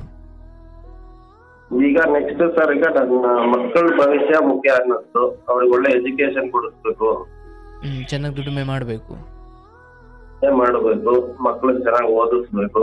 ಹೀಗೆ ಅಂತೂ ಬದಲಾವಣೆ ಕಂಡಿಲ್ಲ ಸರ್. ಅಲ್ಲಿದ್ರೆ ನಾನು ಸ್ವಲ್ಪ ಹ್ಯಾಬಿಟಿಗೆ ಬಿದ್ದಿ ಸ್ವಲ್ಪ ಡ್ರಿಂಕ್ಸ್ ಅದು ಇದು ಮನೆಗೆ ಬರ್ತಾ ಇರ್ಲಿಲ್ಲ. ಲೇಟ್ ನೈಟ್ ಇಲ್ಲ ಬಂದ್ರೆ ಬರ್ತಾ ಇದ್ದೆ, ಇಲ್ಲ ಎಲ್ಲ ಹೊರಗಡೆನೆ ಮಲಗ್ತಿದ್ದೆ. ಅಂದ್ರೆ ಈ ನಿಮ್ಮ ಶ್ರೀಮತಿಯವ್ರ ಕಾರಣಕ್ಕೆ ಇವೆಲ್ಲ ಶುರುವಾಗಿದ್ದ, ಅಥವಾ ಇವು ಶುರುವಾಗಿದ್ರಿಂದ ನಿಮ್ಮ ಶ್ರೀಮತಿಯವ್ರು ಹಂಗೆ ಮಾಡ್ತಿದ್ದ? ಸರ್ ಅಲ್ಲ, ನಿಮ್ಮ ಶ್ರೀಮತಿಯವರು ಈ ರೀತಿ ಸ್ವಲ್ಪ ನಿಮ್ಮ ವಿರುದ್ಧವಾಗಿ ನಡ್ಕೊಳ್ತಿದ್ರು ಅಂತ ಚಟಕ್ಕೆ ಬಿದ್ರ, ಅಥವಾ ಚಟಕ್ಕೆ ಬಿದ್ದಿದ್ರಿಂದ ನಿಮ್ಮ ಶ್ರೀಮತಿಯವ್ರು ಹಿಂಗೆ ನಡ್ಕೊಳ್ತಿದ್ರ? ಇಲ್ಲ ಸರ್, ಅವ್ರನ್ನ ಮಾಡ್ತಿದ್ದಾರೆ ಅಂತಾನೆ ನಾನು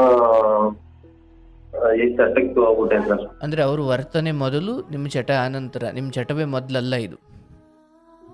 ಇಲ್ಲ ಇಲ್ಲ ಸರ್. ಅಯ್ಯೋ ಗಂಡ ಹಾಳಾಗ್ಬಿಡ್ತಾನಲ್ಲಪ್ಪ, ನಾನು ಹಿಂಗೆ ಇದ್ರೆ ಅನ್ನೋ ಕಾಳಜಿ ಇರ್ತಿರ್ಲಿಲ್ವ ಅವ್ರಿಗೆ? ಇಲ್ಲ ಸರ್, ಈಗ ಎಷ್ಟೊತ್ತಿಗೆ ಹೋದ್ರು ಯಾಕೆ ಇಷ್ಟೊತ್ತಿಗೆ ಬಂದೆ ಅಂತ ಕೇಳ್ತಿರ್ಲಿಲ್ಲ, ಯಾಕೆ ಕುಡಿತಾ ಇದ್ದೀರಾ ಅಂತಾನೂ ಕೇಳ್ತಿರ್ಲಿಲ್ಲ. ಬಟ್ ಅವ್ರ ತಂದೆ ತಾಯಿವರೆಗೂ ವಿಷಯ ಹೋಗಿತ್ತಾ? ಹೋಗಿದೆ ಸರ್, ಹೋಗಿ 2-3 ಸಲ ಪಂಚಾಯತಿ ಆಗಿದೆ. ಈಗ ನಮ್ಮ ಕಳೆದ ವರ್ಷ ಮಾರ್ಚ್ ಅಲ್ಲಿ ನಮ್ಮ ಅಪ್ಪಾಜಿ ತೀರೋದ್ರು ಸರ್. ಅಯ್ಯಯ್ಯೋ, ಏನಾಗಿತ್ತು? ಅವ್ರಿಗೆ ಏಜ್ ಆಗಿತ್ತು ಸರ್, ಒಂದ್ ಸಲ ಪಾರ್ಶ್ವವಾಯು ಆಗಿತ್ತು. ರೆಡಿ ಆಗಿದ್ರು ಸರ್, 1 ವರ್ಷ 2 ವರ್ಷ ಚೆನ್ನಾಗೇ ಇದ್ರು. ಸಡನ್ ಆಗಿ ನಿದ್ರೆಯಲ್ಲೇ ಹಾರ್ಟ್ ಅಟ್ಯಾಕ್ ಆಗಿ ತೀರೋಗ್ಬಿಟ್ರು. ಬಟ್ ಮಗನ ಬದುಕು ಯಾಕೋ ಹಿಂಗ ಆಯ್ತಲ್ಲ ಅನ್ನೋ ದುಃಖ ಅವ್ರಿಗಿತ್ತ? ತುಂಬಾ ಇತ್ತು ಸರ್. ಒಳಗಡೆನೆ ನರಳ್ತಾ ಇದ್ರು. ಅಮ್ಮನಿಗೂ ಅಪ್ಪನಿಗೂ ಎಲ್ಲರಿಗೂ ಇತ್ತು. ಇರೋ ಮಗ ಹಿಂಗ ಆದ್ನಲ್ಲ ಅಂತ. ಬಟ್ ನಿಮ್ಮ ಅಣ್ಣ ಒಬ್ರು ಇದಾರೆ, ಹೌದಲ್ಲ? ಹೌದು ಸರ್. ಬಟ್ ಅವ್ರ ಬದುಕು ಚೆನ್ನಾಗಿದೆಯಾ? ಹಾ ಸರ್, ಅವ್ರು ಬೆಂಗಳೂರು ಸೆಟಲ್ಡ್. ಓಕೆ. ಕಡೆ ಮಗುಂದು ಹಿಂಗ ಆಯ್ತಲ್ಲ ಅನ್ನೋ ದುಃಖ ಇತ್ತು ನಿಮ್ಮ ತಂದೆಗೆ. ಈಗ ಮಕ್ಕಳ ಮೇಲಾದ್ರೂ ಅಷ್ಟು ಪ್ರೀತಿ, ಕಾಳಜಿ ಅಥವಾ ಭವಿಷ್ಯ ಕಟ್ಟೋ ನಿಟ್ಟಿನಲ್ಲಿ ತಾಯಿಯಾಗಿ ತಮ್ಮ ಕರ್ತವ್ಯ ಚೆನ್ನಾಗಿ ನಿಭಾಯಿಸ್ತಾರಾ ನಿಮ್ಮ ಹೆಂಡತಿ? ಅದೇ ಸರ್, ನಾವು ಯಾರಾದ್ರೂ ಇದ್ರೆ ನಮ್ಮ ಮೇಲೆ ಸಿಟ್ಟೆಲ್ಲ ಮಕ್ಕಳ ಮೇಲೆ ಇರುತ್ತೆ. ನಾವಿಲ್ಲ ಅಂದ್ರೆ ಓಕೆ ಸರ್, ಚೆನ್ನಾಗಿ ನೋಡ್ಕೋತಾನೆ.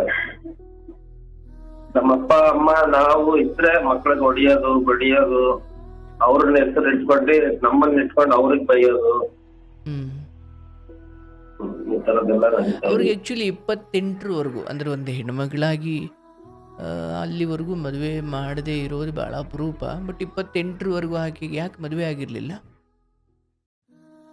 ಆಕಿ ಅದು ಕೇಳಿದ್ದೆ ಸರ್ ನಾನು. ಹಾಗಾಗಿ ನನ್ನ ಜೀವನದಲ್ಲಿ ಮದುವೆನೇ ಬೇಡ ಅಂತ ಡಿಸೈಡ್ ಮಾಡ್ಕೊಂಡಿದ್ದೆ ಅಂತ ಹೇಳಿದ್ಲು. ಸರಿ ಆಯ್ತಲ್ಲ. ಅಂತ ವೈರಾಗ್ಯ ಇರೋದ್ ಮದುವೆ ಆದ್ರೆ ಇನ್ನೇನಾಗುತ್ತೆ? ಅದೇ ಸರ್, ಅದೆಲ್ಲ ಗೊತ್ತಾಗಿದ್ದು ನೆಕ್ಸ್ಟ್ ಸರ್ ಮದುವೆ ಆದ್ಮೇಲೆ. ದುರಂತ ಅದು.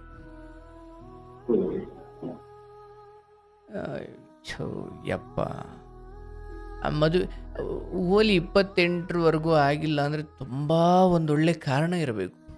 ಇಲ್ಲ, ನಾನು ಗೌರ್ಮೆಂಟ್ ಕೆಲಸಕ್ಕೆ ನೋಡ್ತಾ ಇದ್ದೆ, ಪ್ರಯತ್ನ ಮಾಡ್ತಾ ಇದ್ದೆ, ಓದ್ತಾ ಇದ್ದೆ, ಅಥವಾ ಕೆಲವು ಸಂಬಂಧಗಳು ಹಿಂಗಾಯಿತು, ಅಥವಾ ನಮ್ಮ ಅಕ್ಕ ತಂಗಿದಿರ ಮದುವೆ ಆಗಬೇಕಿತ್ತು, ಇದೆಲ್ಲ ಓಕೆ.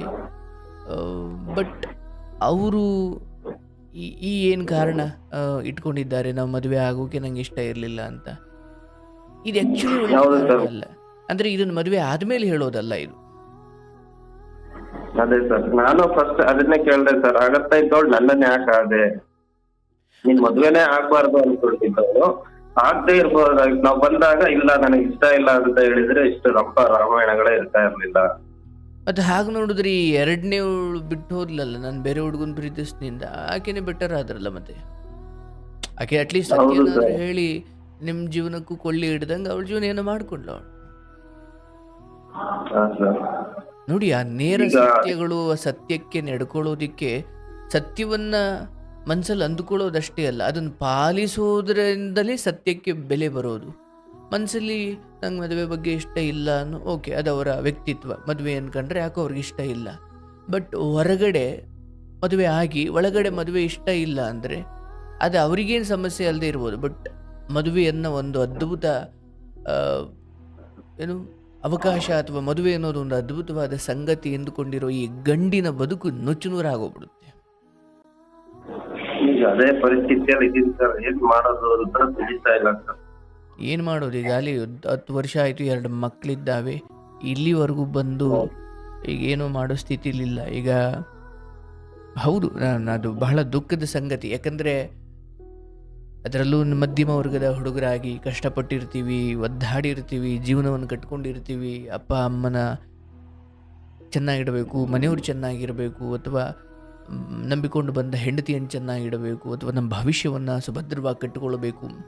ಇಂಥದ್ದೇನೋ ಕನಸುಗಳಿಗೋಸ್ಕರ ಯಾವ ತಾತ ಮುತ್ತಾತಿರಿ ಏನಷ್ಟು ಮಾಡಿ ಇಡದೆ ಹೋಗಲಿ ಕಷ್ಟಪಟ್ಟು ನೀವು ಸ್ವಯಾರ್ಜಿತವಾಗಿ ನೀವು ಒದ್ದಾಡಿ ಏನೇನೋ ಸಂಪಾದನೆ ಮಾಡಿಕೊಂಡು ಬದುಕಿನ ಬಗ್ಗೆ, ಭವಿಷ್ಯದ ಬಗ್ಗೆ ಕನಸುಗಳನ್ನು ಇಟ್ಕೊಂಡಾಗ ಇಂಥ ಎಡವಟ್ಟುಗಳು ನಡೆದರೆ, ಅಂದ್ರೆ ಈಗ ಓಕೆ, ನೀವು ಮಾಡ್ತಿರೋ ಕೆಲಸ ನಾಳೆ ಏನೋ ತೆಗೆದಾಕಿದ್ರೆ ಇನ್ನೊಂದಕ್ಕೆ ಹೋಗ್ಬೋದು, ಅಥವಾ ಈ ಮನೆ ಯಾಕೋ ನಿಮಗೆ ಆಗಿ ಬರಲ್ಲ ಅಂದರೆ ಇನ್ನೊಂದು ಬಾಡಿಗೆ ಮನೆ ಮಾಡ್ಕೊಳ್ಬೋದು. ಬಟ್ ಇದೇನಿದು ಮದುವೆ ವಿಚಾರ?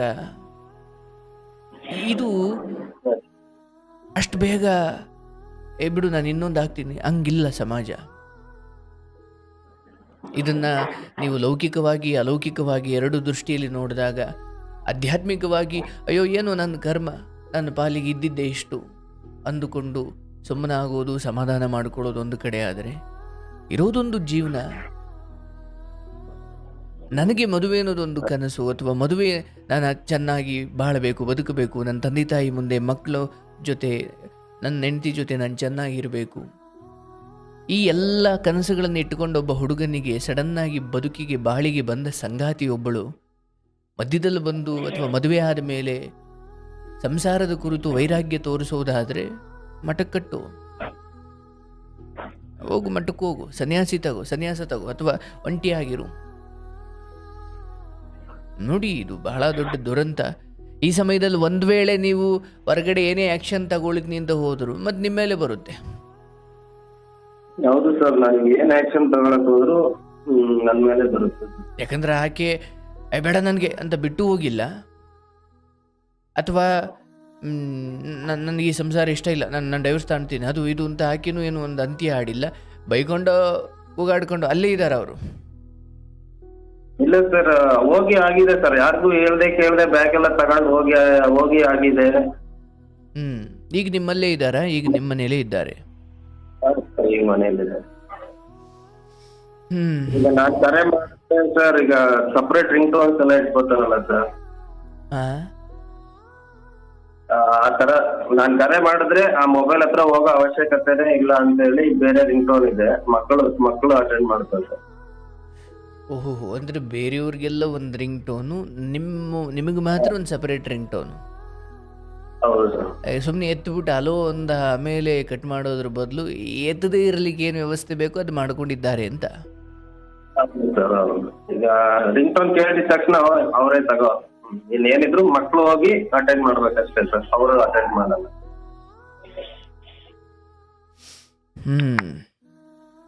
ಆಯಿತು, ಬಟ್ ಮಕ್ಕಳು ನಿಮ್ಮನ್ನಷ್ಟು ಚೆನ್ನಾಗಿ ಮಾತಾಡಿಸ್ಕೊಂಡಿದ್ದಾರಾ? ಹೌದು ಸರ್, ಮಕ್ಕಳು ಪ್ರತಿದಿನ ಮಾತಾಡ್ತಾರೆ. ಆಯಿತು. ಈಗ ನಾನೇನು ಹೇಳೋದಂದರೆ, ಇಷ್ಟೆಲ್ಲದರ ನಡುವೆ ಬದುಕನ್ನು ಕೇವಲ ಇದು ಒಂದರಿಂದಲೇ ನಿರ್ಧಾರ ಮಾಡಲಿಕ್ಕಾಗಲ್ಲ, ಹೌದಲ್ಲ? ಈಗ ಹೌದು, ಮುಖ್ಯ, ನನಗೆ ಅರ್ಥವಾಗುತ್ತೆ. ಸಂಗಾತಿಯೊಬ್ಬಳು, ಅದಕ್ಕೆ ನಮ್ಮ ಹಿರಿಯರು ಹೇಳಿದ್ದಾರೆ, ಅರಿತು ಅಂದರೆ ನಮ್ಮ ಕಷ್ಟ ಸುಖಗಳನ್ನು ಅರಿತು ನಡೆದು ಬದುಕುವ ಹೆಂಡತಿ ಇದ್ದರೆ ಸ್ವರ್ಗಕ್ಕೆ ಕಿಚ್ಚು ಹಚ್ಚೆಂದ ಸರ್ವಜ್ಞ. ಬೆಚ್ಚನೆಯ ಮನೆ ಇರಲು, ಇಚ್ಛೆಯನ್ನು ಅರಿತು ನಡೆಯುವ ಸತಿ ಇರಲು. ಅಂದರೆ ಗಂಡನಿಗೆ ಏನು ಬೇಕು ಏನು ಬೇಡ, ಗಂಡನಿಗೆ ಯಾವುದು ಒಳ್ಳೆಯದು ಯಾವುದು ಕೆಟ್ಟದ್ದು, ಗಂಡನಿಗೆ ನಾನು ಹೇಗೆ ಜೊತೆ ಇರಬೇಕು, ಅವರ ಎಲ್ಲ ಕಷ್ಟಗಳಲ್ಲೂ ಎಲ್ಲ ಭಾವನೆಗಳಿಗೂ ನಾನು ಬೆಂಬಲವಾಗಿರಬೇಕು. ಹೀಗೆ ಅರಿತು ನಡೆಯುವ ಹೆಂಡತಿ ಸಿಗದೇ ಇರುವ ಗಂಡಸಿನ ಬದುಕು ಸತ್ತ ಮೇಲೆಲ್ಲೋ ನರಕ ಅಲ್ಲ, ಇಲ್ಲೇ ನರಕ. ಆದರೆ ಸರ್ ಯಾಕೋ ಇಂಥ ವಿಚಾರಗಳು ಏನೋ ಪ್ರಾರಬ್ಧವೋ ಅಥವಾ ತಪ್ಪು ಆಯ್ಕೆಗಳೋ ಅಥವಾ ಇನ್ನೊಬ್ಬರುಗಳ ಕುತಂತ್ರವೋ ಏನೋ, ಮದುವೆ ಅನ್ನೋ ವಿಚಾರದಲ್ಲಿ ಮಾತ್ರ ನಮಗೆ ಈ ರೀತಿ ತೊಂದರೆ ಆಗಿದೆ.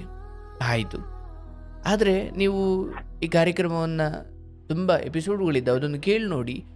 ಜೊತೆಲಿದ್ದುಕೊಂಡು ಇನ್ಯಾವೊಂದು ಸವಾಸ ಮಾಡಿಕೊಂಡು ಮನಸ್ಸಲ್ಲೊಬ್ಬಳು ಪಕ್ಕದಲ್ಲೊಬ್ಬಳನ್ನ ಇಟ್ಟುಕೊಂಡು ಬದುಕುವ ಆ ಥರದ ಮನಸ್ಥಿತಿಗಳಿಗಿಂತ ಇದು ಹೋಲಿಸ್ಕೊಂಡ್ರೆ ಬೆಟರ್. ಈಗ ಇದನ್ನು ಹೇಗೆ ಬೆಟರ್ ಅನ್ನೋದು ಸರ್ ಅಂತ ನಿಮಗೆ ಆದ ಕಾರಣಗಳಿದ್ದಾವೆ, ಇದನ್ನು ಬೆಟರ್ ಅಲ್ಲ ಅಂತ ಹೇಳಲಿಕ್ಕೆ. ಬಟ್ ಇದು ಬೆಟರ್ ಅಂತ ಹೇಳಲಿಕ್ಕೂ ತುಂಬ ಕಾರಣ ಇದ್ದಾವೆ ಲೋಕದಲ್ಲಿ, ಸ್ವಲ್ಪ ನೋಡಿದ್ರೆ ಗಮನ ಇಟ್ಟು.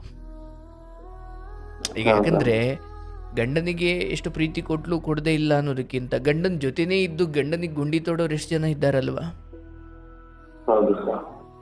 ಈಗ ನೀವು ಅಲ್ಲೆಲ್ಲೋ ಇದ್ದೀರಿ, ಇಲ್ಲಿ ಮಕ್ಕಳು ಮನಸ್ಸು ಹಾಳು ಮಾಡಿ ಮಕ್ಕಳಿಗೇನೋ ಹೇಳಿಕೊಟ್ಟು ಅಥವಾ ಇನ್ಯಾವೊಂದು ಸವಾಸ ಮಾಡಿ ನಿಮ್ಮ ಇಡೀ ಮನೆಯನ್ನು ತಂದು ಬೀದಿಗೆ ಬಿಡಲಿಕ್ಕೆ ಆಕೆ ಒಂದು ಹೆಣ್ಮಗಳಾಗಿ ಅವಳಿಗೆ ಹೆಚ್ಚು ಸಮಯ ಬೇಕಿಲ್ಲ. ನೀವು ಪ್ರತಿ ಘಟನೆಗಳನ್ನು, ಅದರಲ್ಲೂ ಈ ಥರದ ಘಟನೆಗಳನ್ನು ಯಾವ ದೃಷ್ಟಿಕೋನದಲ್ಲಿ ನೋಡ್ತೀರಾ? ಆಯಿತು, ನಾನು ಇದನ್ನು ಡೈವರ್ಸ್ ತಗೊಂಡು ಇನ್ನೇನೋ ಮಾಡಿಬಿಡ್ತೀನಿ ಅನ್ಲಿಕ್ಕೆ ಒಂದೋ ಇದಾದ ಮೇಲೆ ಹೆಣ್ಣು ಕೊಡೋಕೆ ಯಾರು ಕಾಯ್ತಾ ಕೂತಿಲ್ಲ. ಆ್ಯಂಡ್ 2 ಮಕ್ಕಳಿದ್ದಾವೆ. ಈಗ ಬಂದುಬಿಟ್ಟಿದ್ದೀನಿ. ಅದು ಹೇಗಂದರೆ, ನಿಮ್ಮ ಥರ 4 ಜನ ಯುವಕರು ಕಾಡಲ್ಲಿ ನಡ್ಕೊಂಡು ಹೋಗ್ತಾ ಇರ್ತಾರೆ. ಆ 4 ಜನರಲ್ಲಿ ಒಬ್ಬ ಮಾತ್ರ ಸ್ವಲ್ಪ ಹಿಂದುಳಿದು ಬಿಡ್ತಾನೆ. ಅವನನ್ನು ಒಂದು ವಿಚಿತ್ರ ಪ್ರಾಣಿ ಬಂದು ಅವನ ಮೇಲೆ ಬಿದ್ದು ಬಿಡುತ್ತೆ, ಅಂದರೆ ಅವನ ಮೇಲೆ ದಾಳಿ ಮಾಡಿಬಿಡುತ್ತೆ. ಅದು ಎಲ್ಲಿ ನನ್ನ ಮೇಲೆ ದಾಳಿ ಮಾಡಿಬಿಡುತ್ತೋ ಅಂತ ಇವನು ಅದ್ರ ಕೈ ಗಟ್ಟಿಗೆ ಹಿಡ್ಕೊಂಡ್ಬಿಡ್ತಾನೆ. ಮತ್ತು ಇವನು ಎಲ್ಲಿ ನನಗೇನು ಮಾಡಿಬಿಡ್ತಾನೋ ಅಂತ ಅದು ಇವನ ಕೈನ ಅಥವಾ ಇವನನ್ನು ಗಟ್ಟಿಯಾಗಿ ಅಮ್ಮುಕೊಂಡ್ಬಿಡುತ್ತೆ. ಈಗ ಕೂಗಿ ಹೇಳ್ತಾನೆ ಮುಂದೆ ಹೋಗೋರಿಗೆ, ಅಯ್ಯೋ ನಾನು ಇಲ್ಲೊಂದು ಪ್ರಾಣಿಯನ್ನು ಇಟ್ಕೊಂಡಿದ್ದೀನಿ, ಅಥವಾ ಒಂದು ಪ್ರಾಣಿ ನನ್ನ ಮೇಲಿದೆ, ಅಥವಾ ಒಂದು ಪ್ರಾಣಿಯನ್ನು ಗಟ್ಟಿಗೆ ಹಿಡ್ಕೊಂಡ್ಬಿಟ್ಟಿದ್ದೀನಿ ಅಂತ ಕೂಗಿ ಹೇಳ್ತಾನೆ ಮುಂದ್ಗಡೆ ಹೋಗ್ತಾ ಇರೋರಿಗೆ. ಅವ್ರು ಹೇಳ್ತಾರೆ, ಕರ್ಕೊಂಡು ಬಾ ಅಂತ, ಕರ್ಕೊಂಡು ಬಾ ಜೊತೆಯಲ್ಲಿ ಅಂತಾರೆ ಅವರು. ಇಲ್ಲ ಅದು ನನ್ನ ಜೊತೆ ಬರಲ್ಲ. ಆಯಿತು ಬಿಟ್ಟು ಬಾ ಅಂತಾರೆ. ಇಲ್ಲ ಅದು ನನ್ನನ್ನು ಬಿಡ್ತಾ ಇಲ್ಲ ಅಂತ. ಅಂದ್ರೆ ಕರ್ಕೊಂಡು ಬರೋ ಕಾಲ ಬಿಟ್ಟು ಹೋಗ್ಲಿಕ್ಕಾಗಲ್ಲ. ಕರ್ಕೊಂಡು ಹೋಗೋಕೆ ಅದು ಬರಲ್ಲ, ಬಿಟ್ಟು ಹೋಗೋಕೆ ಅದು ಗಟ್ಟಿಗೆ ಹಿಡ್ಕೊಂಡ್ಬಿಟ್ಟಿದೆ. ಬದುಕು ಕೆಲವೊಮ್ಮೆ ಹೀಗಾಗುತ್ತೆ. ಕರ್ಕೊಂಡು ಹೋಗೋಣ ಅಂದ್ರೂ ಬರಲ್ಲ, ಬಿಟ್ಟು ಹೋಗೋಣ ಅಂದ್ರೂ ಅದು ನಮ್ಮನ್ನು ಬಿಡಲ್ಲ. ಹಾಗಾಗಿ ಬದುಕಿನ ಇಂತಹ ಸಮಯಗಳಲ್ಲಿ ನಾವು ತುಂಬ ವಿಶಾಲವಾಗಿ ಯೋಚಿಸಬೇಕು. ನೋಡಿ, ಎಲ್ಲರಿಗೂ ಎಲ್ಲ ರೀತಿಯ ಭಾಗ್ಯಗಳಿಲ್ಲ. ಕೆಲವೊಬ್ಬರಿಗೆ ಹೆಂಡತಿ ಚೆನ್ನಾಗಿದ್ದರೆ ಮಕ್ಕಳು ಕೈ ಕೊಟ್ಟುಬಿಡ್ತಾರೆ. ಕಾಲೇಜ್ ಹಂತಕ್ಕೆ ಹೋದ್ಮೇಲೆ ಕೆಟ್ಟ ಸವಾಸ ಮಾಡಿ ಅಪ್ಪ ಅಮ್ಮ ಇಬ್ಬರನ್ನು ತಗೊಂಡೋಗಿ ಸ್ಟೇಷನ್ ಮೆಟ್ಲು ಹತ್ತಿಸ್ಬಿಡ್ತಾರೆ. ಕೆಲವೊಂದು ವಿಚಾರದಲ್ಲಿ ಮಕ್ಕಳು ದೇವರಂತಂಗಿರ್ತಾರೆ. ಹೆಂಡತಿ ಇನ್ಯಾವೊಂದು ಸವಾಸ ಮಾಡಿ ಇಡೀ ಮನೆ ತಗೊಂಡೋಗಿ ಬೀದಿ ನಿಲ್ಲಿಸ್ತಾಳೆ ಅಥವಾ ಕಳಂಕ ತಂದಿಕ್ಬಿಡ್ತಾಳೆ. ಗಂಡ ಹೆಂಡತಿ ಮಕ್ಕಳೆಲ್ಲ ಚೆನ್ನಾಗಿದ್ದರು ಅಂದರೆ ಗಂಡಂಗೋ ಹೆಂಡತಿಗೋ ಎಲ್ಲೋ ಆರೋಗ್ಯ ಕೆಟ್ಟು ಕಣ್ಣು ಮುಂದೆನೇ ಹೆಂಡತಿನೋ ಗಣ್ಣು ಹಾಸಿಗೆ ಹಿಡಿದು ನರಳೋದನ್ನು ನೋಡಬೇಕಾಗುತ್ತೆ. ಅಂದರೆ ಎಲ್ಲದರಲ್ಲೂ ಸರಿ ಇರೋ ಯಾವ ಕುಟುಂಬವೂ ಇಲ್ಲ, ಏನೋ ನ್ಯೂನ್ಯತೆ ಇದೆ. ಹಾಗಾಗಿ ನಾನೇನು ಹೇಳ್ತೀನಿ, ಅವತ್ತು 2 ಹೆಣ್ಮಕ್ಳು ಯಾರು ನಿಮ್ಮ ಸಂಬಂಧಿಕರಲ್ಲೇ ನೋಡಿದ್ರಿ, ಏನೇನೋ ಕಾರಣಗಳಿಗೆ ಬಿಟ್ಟು ಹೋದು.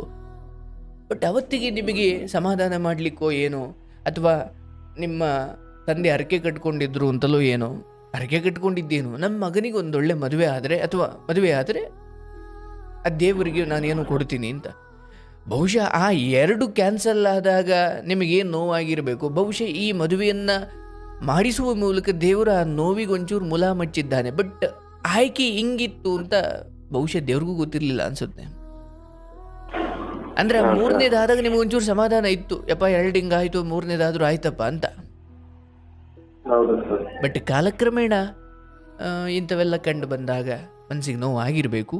ಪರವಾಗಿಲ್ಲ, ನಾನು ಈ ಸಮಯದಲ್ಲಿ ಏನೇ ಹೇಳ್ತೀನಿ, ಹೀಗೆ ಮನೆಯಲ್ಲಿ ಏನೋ ನೆಮ್ಮದಿ ಇಲ್ಲ, ಹೆಂಡತಿ ಯಾಕೋ ಹಿಂಗಾಗಿದ್ದಾಳೆ ಅಥವಾ ಹಿಂಗಿದೆ ಅಂದುಕೊಂಡು ಒಂದು ವೇಳೆ ಯಾರು ನೋಡಲ್ಲ ಬಿಡು, ಯಾರಿಗೂ ಗೊತ್ತಾಗಲ್ಲ ಬಿಡು ಅಂತ ನಾವು ತಪ್ಪು ದಾರಿ ತೊಳೆದು ಚಟಗಳಿಗೆ ಬಲಿಯಾಗಿ ಚಪಲಗಳಿಗೆ ನಾವು ದಾಸರಾದರೆ ನಾವು ಅದರ ಕರ್ಮವನ್ನು, ಅದರ ಪ್ರತಿಫಲವನ್ನು ನಾವು ತಿನ್ನಲೇಬೇಕು.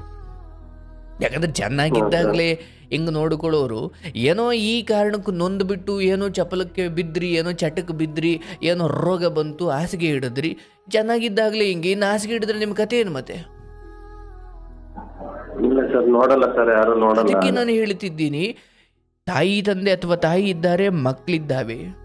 ಹೆಂಡತಿ ಅನ್ನೋದು ಯಾಕೋ ನಿಮ್ಮ ಪರ ಪೂರ್ಣ ಇಲ್ಲದೆ ಹೋದ್ರು ಅಲ್ಲೊಂದು ಇದೆ ಅಷ್ಟೇ. ಹೆಂಡತಿ ಅನ್ನೋಳು ಪಾಪ ಮನೇಲಿ ಇದ್ದಾಳೆ. ಯಾಕಂದ್ರೆ ನಮ್ಮ ಇಚ್ಛೆಯಂತೆ ಕೆಲವೊಂದು ನಡೀದೇ ಇರ್ಬೋದು, ಆದರೆ ನಮ್ಮ ಇಡೀ ಮನೆತನಕ್ಕೆ ಮಸಿ ಬೆಳೆಯದ ಹೆಣ್ಮಗಳಂತೂ ಅವಳಿದ್ದಾಳೆ. ಹೌದಲ್ಲ?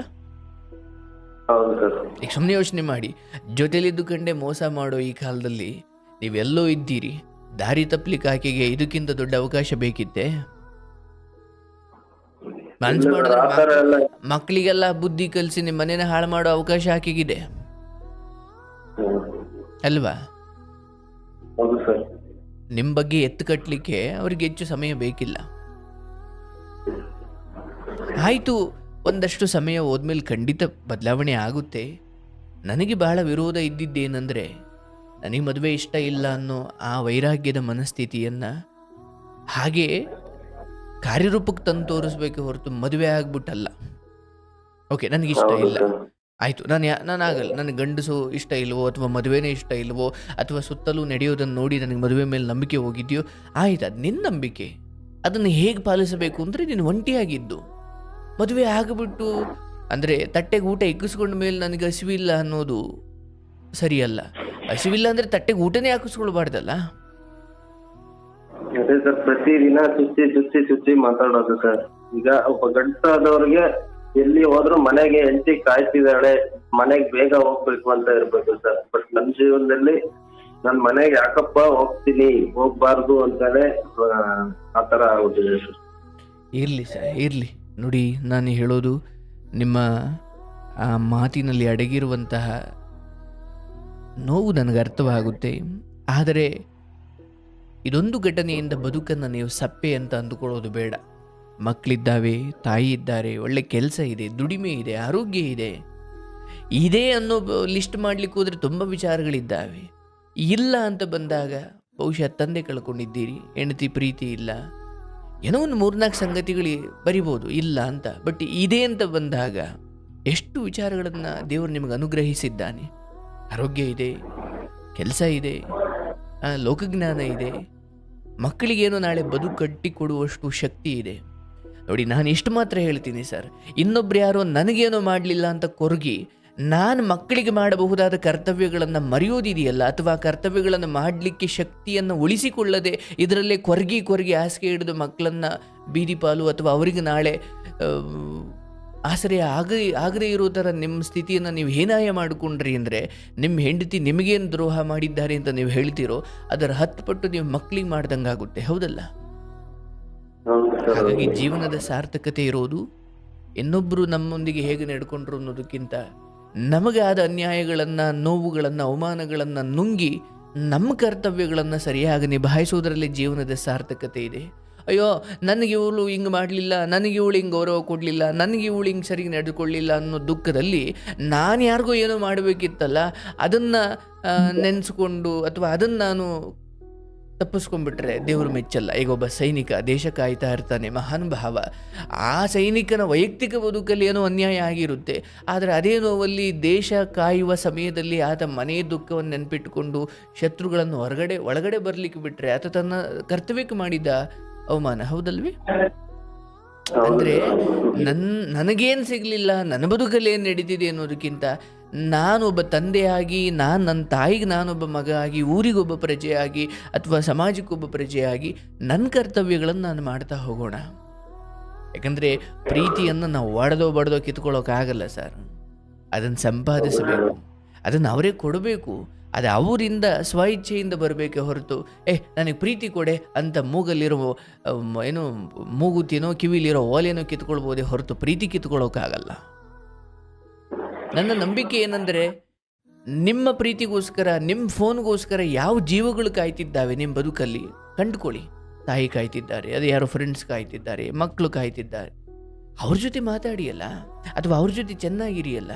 ಸಿಗದೇ ಇರುವುದಕ್ಕೋಸ್ಕರ ಕೊರಗುತ್ತಾ ಕೂತ್ಕೊಳ್ಬೇಡಿ, ಅದು ನೆಮ್ಮದಿಗೆ ಒಳ್ಳೆಯ ದಾರಿ ಅಲ್ಲ.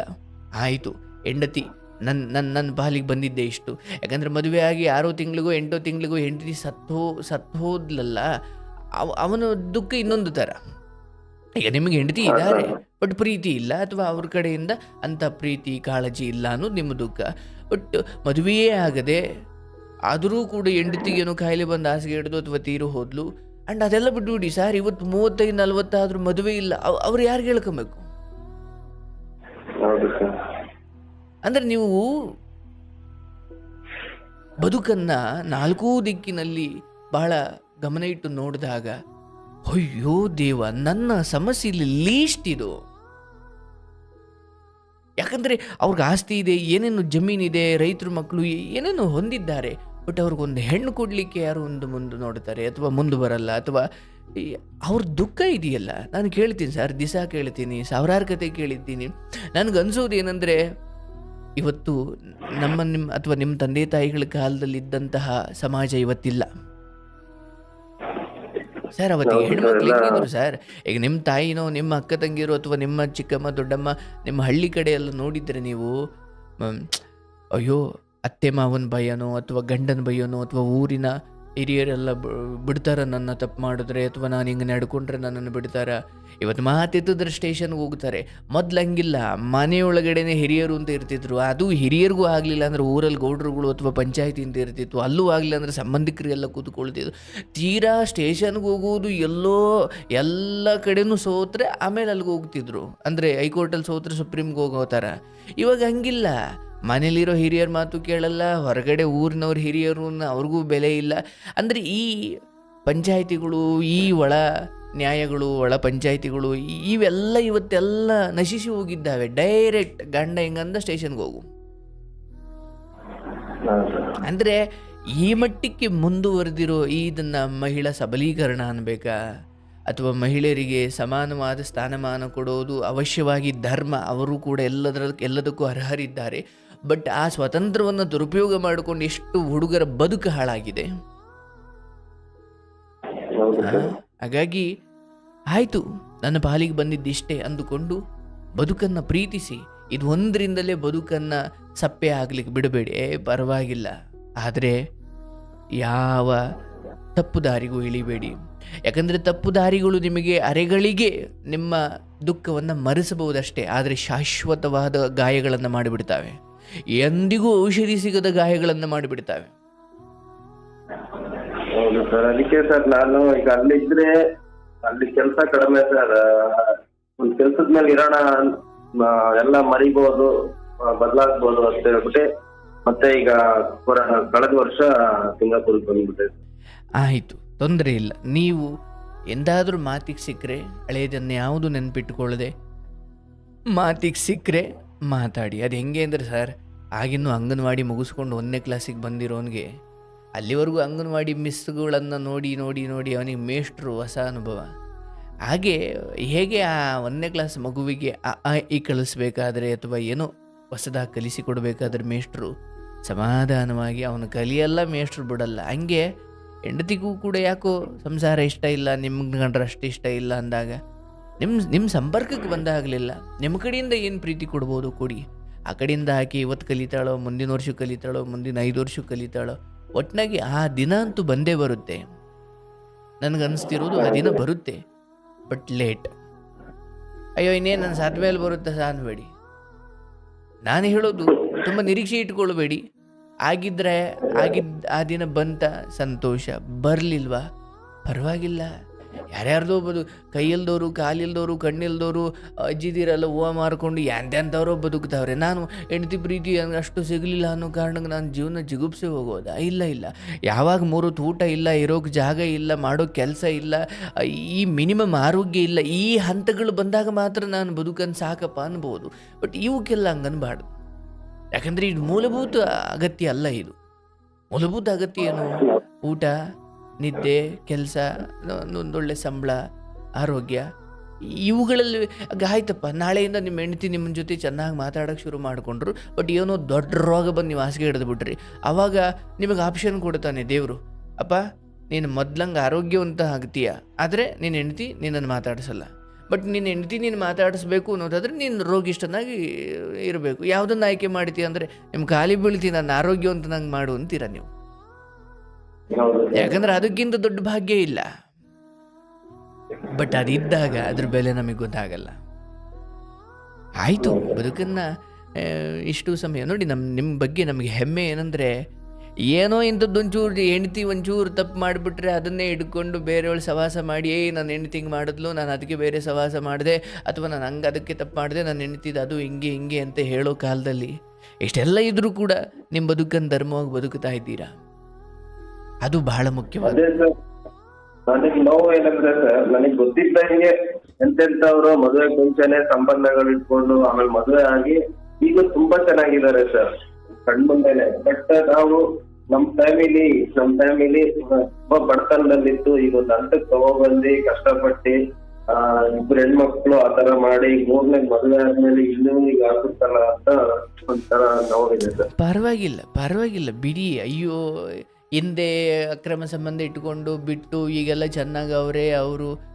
ವಿಷಯ ಏನಂದರೆ ನೋಡಿ, ಎಲ್ಲರಿಗೂ ಸಿಕ್ಕಿರುವುದು ಒಂದೇ ಬದುಕಾದರೂ ಆ ಬದುಕಿನಲ್ಲಿ ಅವರವರ ಪ್ರಾರಬ್ಧಗಳು ಬೇರೆ ಬೇರೆ, ಅವರವರ ಅದನ್ನು ನೋಡಿಕೊಂಡೇ ಬರಬೇಕು. ಸರಿ ಆಯಿತು, ಅವರೆಲ್ಲ ಹಂಗೆ ಮಾಡಿದ್ರು ಅಂತ ಈಗ ನೀವೇನೋ ಒಂದು ಮಾಡ್ಲಿಕ್ಕೆ ಹೋಗಿ ಸರ್, ಅವನ್ನೆಲ್ಲ ಯಾವುದೋ ಒಂದು ಪಾಪದ ಭಾರ ಇಲ್ಲದೆ ಹೋದರೆ ಆ ಕಡೆ ಮನಸ್ಸು ಹೋಗಲ್ಲ ಸರ್. ನಿಮಗದು ಇಲ್ಲ, ಆ ಭಾರ ಇಲ್ಲ. ಯಾಕಂದರೆ ದೇಹಕ್ಕೆ ಸುಖ ಕೊಡಿಸೋಕೆ ಹೋಗಿ ಆತ್ಮಕ್ಕೆ ಪಾಪ ಕಟ್ಕೊಳ್ಳೋದು ಬೇಡ. ಯಾಕಂದರೆ ದೇಹದ ಸುಖ ಅರೆಗಳಿಗೆ ಎದ್ದಾದರೂ ಅದರಲ್ಲಿ ಭಾಗವಹಿಸಿದ ಆ ಬುದ್ಧಿ ಸಂಸ್ಕಾರವಾಗಿ ನಿಮ್ಮ ಜೊತೆ ಸೇರಿ ಮುಂದೆ ಅದು ಮುಂದಿನ ಜನ್ಮಕ್ಕೆ ಅಥವಾ ಮುಂದಕ್ಕೆ ಅದು ಕಂಟಿನ್ಯೂ ಆಗುತ್ತೆ. ಯಾಕಂದರೆ ಆ ಬುದ್ಧಿ ಕಂಟಿನ್ಯೂ ಆಗುತ್ತೆ. ಅದಕ್ಕಿಲ್ಲೋ ಇನ್ನೊಂದು ಕಡೆನೂ ಶಿಕ್ಷೆ ಆಗೇ ಆಗುತ್ತೆ. ಯಾಕಂದರೆ ಈ ಹಿಂದೆ ತಪ್ಪು ಮಾಡಿದ್ದ ಈಗ ಮದುವೆಯಾಗಿ ಚೆನ್ನಾಗವ್ರೆ ಅಂತ ಅನ್ನೋದಕ್ಕೂ, ಈ ಹಿಂದೆ ಚೆನ್ನಾಗಿದ್ದ ಈಗ ಕೆಟ್ಟ ದಾರಿ ಹಿಡಿದಿದ್ದಾನೆ ಅನ್ನೋದಕ್ಕೂ ವ್ಯತ್ಯಾಸ ಇದೆ, ಹೌದಲ್ಲ? ಈಗ ನಿಮ್ಮ ಫ್ರೆಂಡ್ ಬಗ್ಗೆ ಹೇಳಿದ್ರೆ, ಇಂದೊಂದು ಕೆಟ್ಟ ಸಂಬಂಧ ಇತ್ತು, ಮದುವೆ ಮುಂಚೆ ತಪ್ಪು ದಾರಿ ಎಲ್ಲ ಹಿಡಿದ್ರು, ಆಮೇಲೆ ಮದುವೆ ಆಗಿ ಬುದ್ಧಿ ಕಲಿತು ಬದುಕ್ತಾ ಇದ್ದಾರೆ ಅಂತ. ಅದು ಓಕೆ. ಅಂದರೆ ಅದು ಓಕೆ ಅಂದರೆ ಅದು ಒಳ್ಳೆಯದು ಅಂತ ಅಲ್ಲ. ಹಿಂದೆ ತಪ್ಪು ಮಾಡಿದ್ದ ಈಗ ತಿದ್ಕೊಂಡು ಬದುಕ್ತಾವನೆ ಅಂತ. ಬಟ್ ನೀವು ಹಿಂದೆ ಸರಿ ಇದ್ದು ಈಗ ಒಂದು ವೇಳೆ ತಪ್ಪು ಮಾಡಿ, ತಪ್ಪನ್ನು ಮಾಡೋದಾದರೆ ಬೇಗ ಮಾಡಿ, ಆನಂತರ ತಿದ್ದುಕೊಂಡು ಬದುಕಿ ಒಳ್ಳೆ ರೀತಿಯಲ್ಲಿ ಸಾಯಿ. ಇಲ್ಲ ಮೊದಲೆಲ್ಲ ಚೆನ್ನಾಗಿ ಬದುಕ್ಬಿಟ್ಟು ಕಡೆ ಸಾಯಗಾಲದಲ್ಲಿ ತಪ್ಪು ಮಾಡೋಕೆ ಹೋದರೆ ಅದು ಪಾಪದ ಭಾರ, ನಿಮ್ಮನ್ನು ಬದುಕೋಕ್ಕೂ ಬಿಡಲ್ಲ, ಸಾಯೋಕ್ಕೂ ಬಿಡಲ್ಲ. ಬೇಡ, ಆಲೋಚನೆಯೇ ಬೇಡ ಸರ್. ದೇಹಕ್ಕೆ ನೀವು ಎಷ್ಟು ಸುಖ ಕೊಟ್ಟರು ಅದು ಸಾಕು ಅನ್ನಲ್ಲ. ಈ ದೇಹಕ್ಕೆ ನೀವು ಹೆಚ್ಚು ಅದು ಕೇಳಿದ್ದನ್ನು ಕೊಡ್ತಾ ಹೋದಷ್ಟು ಅದು ಬೇಗ ಸವಕಲಾಗುತ್ತೆ. ಇಷ್ಟಂತೂ ತಿಳ್ಕೊಳ್ಳಿ, ಹೌದಾ? ಈಗ ಯಾವುದೇ ಆಯುಧವನ್ನಾಗಲಿ ಹೆಚ್ಚು ಬಳಸ್ತಾ ಅದು ಬೇಗ ಸವಕಲಾಗುತ್ತೆ, ಹೌದಲ್ಲ? ದೇಹವೂ ಹಾಗೆ. ನಿಮಗೆ ಏನೋ ಊಟ ಇಷ್ಟ ಅಂತ ತಿಂತಾ ಹೋಗಿ ನಿಮ್ಮ ಜೀರ್ಣಕ್ರಿಯೆ ಅಥವಾ ನಿಮ್ಮ ಪಚನಕ್ರಿಯೆ ಅಥವಾ ನಿಮ್ಮ ಡೈಜೆಷನ್ ಸಿಸ್ಟಮ್ ಬೇಗ ಹಾಳಾಗುತ್ತೆ, ಬೇಗ ವಯಸ್ಸಾಗುತ್ತೆ, ಬೇಗ ಸಾಯ್ತೀರ. ಅಂದರೆ ಹೆಚ್ಚು ಊಟ ಮಾಡೋನಿಗೆ ಕಡಿಮೆ ಆಯಸ್ಸು ಯಾಕೆ ಅಂದರೆ ಆ ಕಾರಣಕ್ಕೆ. ಅಂದರೆ ಅವನು ಹೆಚ್ಚು ಊಟ ಮಾಡ್ತಾ ಅವನು ಒಳಗಿನ ಡೈಜೆಸ್ಟಿವ್ ಸಿಸ್ಟಮ್ ಬೇಗ ಹಾಳಾಗುತ್ತೆ. ಸೊ ಹಾಗಾಗಿ ಈ ದೇಹಕ್ಕೆ ಅಯ್ಯೋ ಆ ಸುಖ ಇಲ್ಲ, ಈ ಸುಖ ಇಲ್ಲ, ಬೇಡ, ಪರವಾಗಿಲ್ಲ, ಸರಳವಾಗಿರಿ. ಮಕ್ಕಳ ಕುರಿತಾಗಿ ತಂದೆಯಾಗಿ ನಿಮ್ಮ ಜವಾಬ್ದಾರಿ ನೀವು ಚೆನ್ನಾಗಿ ನಿಭಾಯಿಸಿ. ಹೆಂಡತಿ ಕುರಿತು ಯಾವುದೇ ಕಂಪ್ಲೇಂಟ್ ಬೇಡ. ಓಕೆ, ಹೆಂಗೋ ಮನೇಲಿ ಒಬ್ಳು ಹೆಂಡತಿ ಇದ್ದಾಳೆ, ಮಕ್ಕಳನ್ನ ಚೆನ್ನಾಗಿ ನೋಡ್ಕೊಂಡು ಹೋಗ್ತಿದ್ದಾಳೆ, ಹೊರಗಡೆ ನಾನು ದುಡಿದು ನನ್ನ ಕರ್ತವ್ಯ ನಾನು ಮಾಡೋಣ, ನನ್ನ ಪಾಲಿಗೆ ಬಂದಿದ್ದು ಇಷ್ಟು ಅಂದುಕೊಂಡು ಜೀವನ ನಡೆಸೋಣ. ಈಗ ನಾನು ತುಂಬ ಅಯ್ಯೋ ನನ್ನ ಜೀವನ ಹಂಗೆ ಹಿಂಗೆ ನಂದು ಏನಪ್ಪ, ನಂದು ಒಂದು ಜೀವನನ ಯಾಕೆ ನಂಗೆ ದೇವ್ರು ಹಿಂಗೆ ಹಂಗೆ ಮಾಡ್ದ ಅಂತ ನೋಡಿ. ಯಾರದ್ದೋ ಪಾಲಿದ್ದನ್ನು ನಾವು ಅನುಭವಿಸ್ತಾ ಇಲ್ಲ. ನಮ್ಮ ಪಾಲಿಗೆ ನಮ್ಮ ಕರ್ಮದಲ್ಲಿ ಏನಿತ್ತು ನಾವು ಅದನ್ನು ನೋಡ್ತಾ ಇದ್ವಿ. ಮುಂದಿನ 5-10 ವರ್ಷಕ್ಕೆ, ಮುಂದಿನ 3-4 ವರ್ಷಕ್ಕೆ ಮತ್ತೇನು ಅದ್ಭುತ ಆಗಿರುತ್ತೋ ನಿಮಗೆ ಗೊತ್ತಿಲ್ಲ. ಸೊ ಏನೂ ಇಲ್ಲದೆ ಈ ಸಮಯದಲ್ಲಿ ಸ್ವಲ್ಪ ತಾಳ್ಮೆಯಿಂದ ಇರಬೇಕು. ಯಾಕಂದರೆ ಬದುಕು ಯಾವಾಗ ಬೇಕಾದರೂ ತಿರುವನ್ನು ಪಡಿಬೋದು. ಹಾಗಾಗಿ ಆ ಕಾಯ್ತಾ ಧರ್ಮಯುತವಾಗಿರಿ. ಅಂತಹದ್ದೊಂದು ಒಳ್ಳೆಯ ತಿರುವು ನಿಮ್ಮ ಬದುಕಲ್ಲಿ ಬಂದೇ ಬರುತ್ತೆ. ಬಟ್ ಈ ಸಮಯದಲ್ಲೇ ಆ ಥರ ಬಿದ್ದು ತುಂಬ ಜನ ಒಂದೇನೋ ದೇವರು ಮುಂದಿನ ನಿಲ್ದಾಣದಲ್ಲಿ ಅದ್ಭುತ ಇಟ್ಟಿರ್ತಾನೆ, ಬಟ್ ಅಲ್ಲಿವರೆಗೂ ಕಾಯೋಕ್ಕಾಗಲ್ಲ ಅಂತ ಇವರೇ ಏನೋ ದೇಹಕ್ಕೋ ಇಂದ್ರಿಯಗಳ ಸುಖದ ದಾರಿ ಹಿಡಿದು ಮುಂದೆ ದೇವರು ಮುಂದಿನ ನಿಲ್ದಾಣದಲ್ಲಿ ಇಟ್ಟಿದ್ದ ಅದ್ಭುತವನ್ನು ಮಿಸ್ ಮಾಡ್ಕೊಂಡ್ಬಿಡ್ತಾರೆ. ಅದಕ್ಕೆ ತಾಳ್ಮೆಗಿಂತ ದೊಡ್ಡ ಆಯುಧ ಇಲ್ಲ. ಪರವಾಗಿಲ್ಲ, 2 ಮಕ್ಕಳು ತಂದೆ ಆಗಿದ್ದೀರಿ, ಮನೇಲಿ ಒಂದು ಹೆಣ್ಮಕ್ಳು ಹೆಂಡತಿಯಿಂದ ಇದ್ದಾರೆ, ತಾಯಿ ಇದ್ದಾರೆ, ನಿಮ್ಮದೊಂದು ತುಂಬು ಜೀವನ. ಆ ಮಕ್ಕಳನ್ನು ಒಳ್ಳೆ ರೀತಿಯಲ್ಲಿ ಪೋಷಿಸಿ, ಅವರಿಗೆ ಒಂದೊಳ್ಳೆ ದಾರಿ ತೋರಿಸಿ, ಅವ್ರನ್ನ ಒಂದು ದಡ ಸೇರಿಸಿದ್ರೆ ಆಯಿತು ಬದುಕು. ನಮಗೆ ಹೆಂಡತಿಯಿಂದ ಎಷ್ಟು ಪ್ರೀತಿ ಸಿಕ್ತು, ಹೆಂಡತಿಯಿಂದ ಎಷ್ಟು ಸುಖ ಸಿಕ್ತು, ಅಥವಾ ಎಷ್ಟು ಜನರಿಂದ ಜೈಕಾರ ಸಿಕ್ತು, ಇದು ಯಾವುದೂ ಕೂಡ ನಿಮ್ಮ ಪುಣ್ಯವನ್ನು ನಿರ್ಧಾರ ಮಾಡಲ್ಲ. ನೀವು ಈ ಜಗತ್ತಲ್ಲಿ ಅಜ್ಞಾತವಾಗಿ ಬದುಕಿ, ಅಥವಾ ನಿಮಗೋಸ್ಕರ ಯಾರು ಜೈಕಾರ ಹಾಕದೇ ಇದ್ದರೂ, ನಿಮಗೋಸ್ಕರ ಯಾರು ಫ್ಲೆಕ್ಸು, ಬೋರ್ಡು, ಬ್ಯಾನರ್ಗಳು ಹಾಕಿಸದೆ ಹೋದರೂ, ನಿಮಗೋಸ್ಕರ ಯಾರು ಪ್ರಾರ್ಥಿಸದೆ ಹೋದರೂ, ಅಂತಿಮವಾಗಿ ನಿಮ್ಮ ಪಾಲಿಗೆ ಬಂದ ಕರ್ಮಗಳನ್ನು, ಕರ್ತವ್ಯಗಳನ್ನು ಸರಿಯಾಗಿ ನಿಭಾಯಿಸ್ತಾ ಅಷ್ಟನ್ನಂತೂ ಪೂರೈಸಿ ನಿಮ್ಮ ಪಾಡಿ ನೀವು ಸತ್ತರೂ ಕೂಡ ದೇವರ ದೃಷ್ಟಿಯಲ್ಲಿ, ಜನಾರ್ದನ ದೃಷ್ಟಿಯಲ್ಲಿ ನೀವು ಪುಣ್ಯವಂತರೆ. ಬಟ್ ಇವತ್ತಿನ ಕಾಲಕ್ಕೆ ನಂಬಿಕೆ ಏನಂದರೆ, ಯಾರು ಬೆನ್ನ ಹಿಂದೆ ಹೆಚ್ಚು ಜೈಕಾರಗಳು, ಯಾರಿಗೆಷ್ಟು ಫಾಲೋವರ್ಸ್ಗಳು, ಯಾರಿಗೆಷ್ಟು ಪ್ರೀತಿ ಸಿಗುತ್ತು, ಜನಾರ್ದನನ ದೃಷ್ಟಿಯಲ್ಲಿ ಅಥವಾ ನಮ್ಮ ಕರ್ಮಗಳ ಪುಣ್ಯ ಪಾಪಗಳ ದೃಷ್ಟಿಯಲ್ಲಿ ಇದು ಯಾವುದೂ ಮುಖ್ಯವಲ್ಲ. ಪಾಪ ಪರಪೀಡನೆಯೇ ಪಾಪ, ಪರೋಪಕಾರವೇ ಪುಣ್ಯ. ನಮ್ಮ ಹಿಂದೆ ಎಷ್ಟು ಜನ ಇದ್ದಾರೆ, ನಮಗೆ ಯಾರ್ಯಾರು ಪ್ರೀತಿ ಕೊಟ್ಟರು, ನಮ್ಮನ್ನು ಯಾರ್ಯಾರನ್ನು ಅವಮಾನಿಸಿದ್ರು, ಇದು ಯಾವುದನ್ನು ನೆನಪಿಟ್ಟುಕೊಳ್ಬಾರ್ದು. ನಾವು ಎಲ್ಲರಿಗೂ ಒಳ್ಳೆಯದು ಮಾಡಲಿಕ್ಕೆ ಬಂದಿದ್ದೀವಿ, ಎಲ್ಲರಿಗೂ ಒಳ್ಳೆಯದನ್ನು ಬಯಸ್ಲಿಕ್ಕೆ ಬಂದಿದ್ದೀವಿ. ಅಷ್ಟು ಬಿಟ್ಟರೆ ನಮಗೆ ಯಾರ್ಯಾರು ಒಳ್ಳೇದು ಬಯಸಿದ್ರು, ನಮಗೆ ಯಾರ್ಯಾರು ಕೇಡು ಬಯಸಿದ್ರು, ಇವನ್ನೆಲ್ಲ ಲೆಕ್ಕ ಇಟ್ಕೊಂಡು ಕೂತ್ಕೊಂಡಷ್ಟು ಅಂತರಂಗ ತಿಪ್ಪೆ ಆಗುತ್ತೆ. ಹಾಗಾಗಿ ಹೆಂಡತಿಯಲ್ಲಿ ಏನಾದರೂ ಒಳ್ಳೇದಿದ್ದರೆ ಅದನ್ನು ಹೆಚ್ಚು ಸಹಸ್ರನಾಮ ಹೇಳ್ದಂಗೆ ಅದನ್ನು ಹೇಳ್ತಾ ಹೋಗಿ, ನಿಮಗೆ ನೀವು ಅಂದ್ಕೊಳ್ತಾ ಹೋಗಿ. ಹೌದೌದು, ಹೆಂಡತಿ ಏನೋ ಪ್ರೀತಿ ಕೊಡದೇ ಇರ್ಬೋದು, ಆದರೆ ಅವಳು ದಾರಿ ತಪ್ಪಿಲ್ಲ, ಅವಳು ನಮ್ಮ ಮನೆ ಮರ್ಯಾದೆ ತೆಗೆದಿಲ್ಲ, ಅವತ್ತು ಮದುವೆ ಆಗಿಲ್ಲ ಅಂತ ಕೊರಗೋ ಕಾಲದಲ್ಲಿ ನನ್ನ ಬದುಕಿಗೆ ಬಂದು ಏನೋ ಮದುವೆಯನ್ನು ಯೋಗ ಬಂತು, ಆದೆ ಮಕ್ಕಳಾಗಿದ್ದಾವೆ, ನನ್ನ ಬದುಕನ್ನು ಪೂರ್ಣಗೊಳಿಸಿದವಳಪ್ಪ. ನೀವು ಹೆಚ್ಚು ಒಳ್ಳೇದು ಅಂದ್ಕೊಳ್ತಾ ಹೋಗಿ. ನಿಜಕ್ಕೂ ಅದ್ಭುತ ಪವಾಡ ಅನ್ನೋ ಥರ ಆಕೆಯಲ್ಲೂ ಒಂದಷ್ಟು ಬದಲಾವಣೆ ಆಗಿದ್ರೂ ಆಗ್ಬೋದು, ಆಗ್ತವೆ. ಬಟ್ ನಾವು ಬೆಳಗ್ಗೆ ಎದ್ದರೆ ನಮಗೊಂದು ದುಃಖ, ಹಿಂಗಾಯಿತು. ನಮ್ಮಲ್ಲಿ ಅಶ್ವಿನಿ ದೇವತೆಗಳು ಅಂತ ನಮ್ಮ ಹಿರಿಯರು ಹೇಳ್ತಾರೆ. ಅದನ್ನ ಸೈಂಟಿಫಿಕ್ ಆಗಿ ಏನಂದರೆ, ಯಾವ ಆಲೋಚನೆಗಳು ನಿಮ್ಮಲ್ಲಿ ಉದ್ಭವ ಆಗ್ತವೆ ಅದಕ್ಕೆ ತಕ್ಕಂತೆ ನಿಮಗೆ ಭವಿಷ್ಯ ನಿರ್ಮಾಣವಾಗುತ್ತೆ.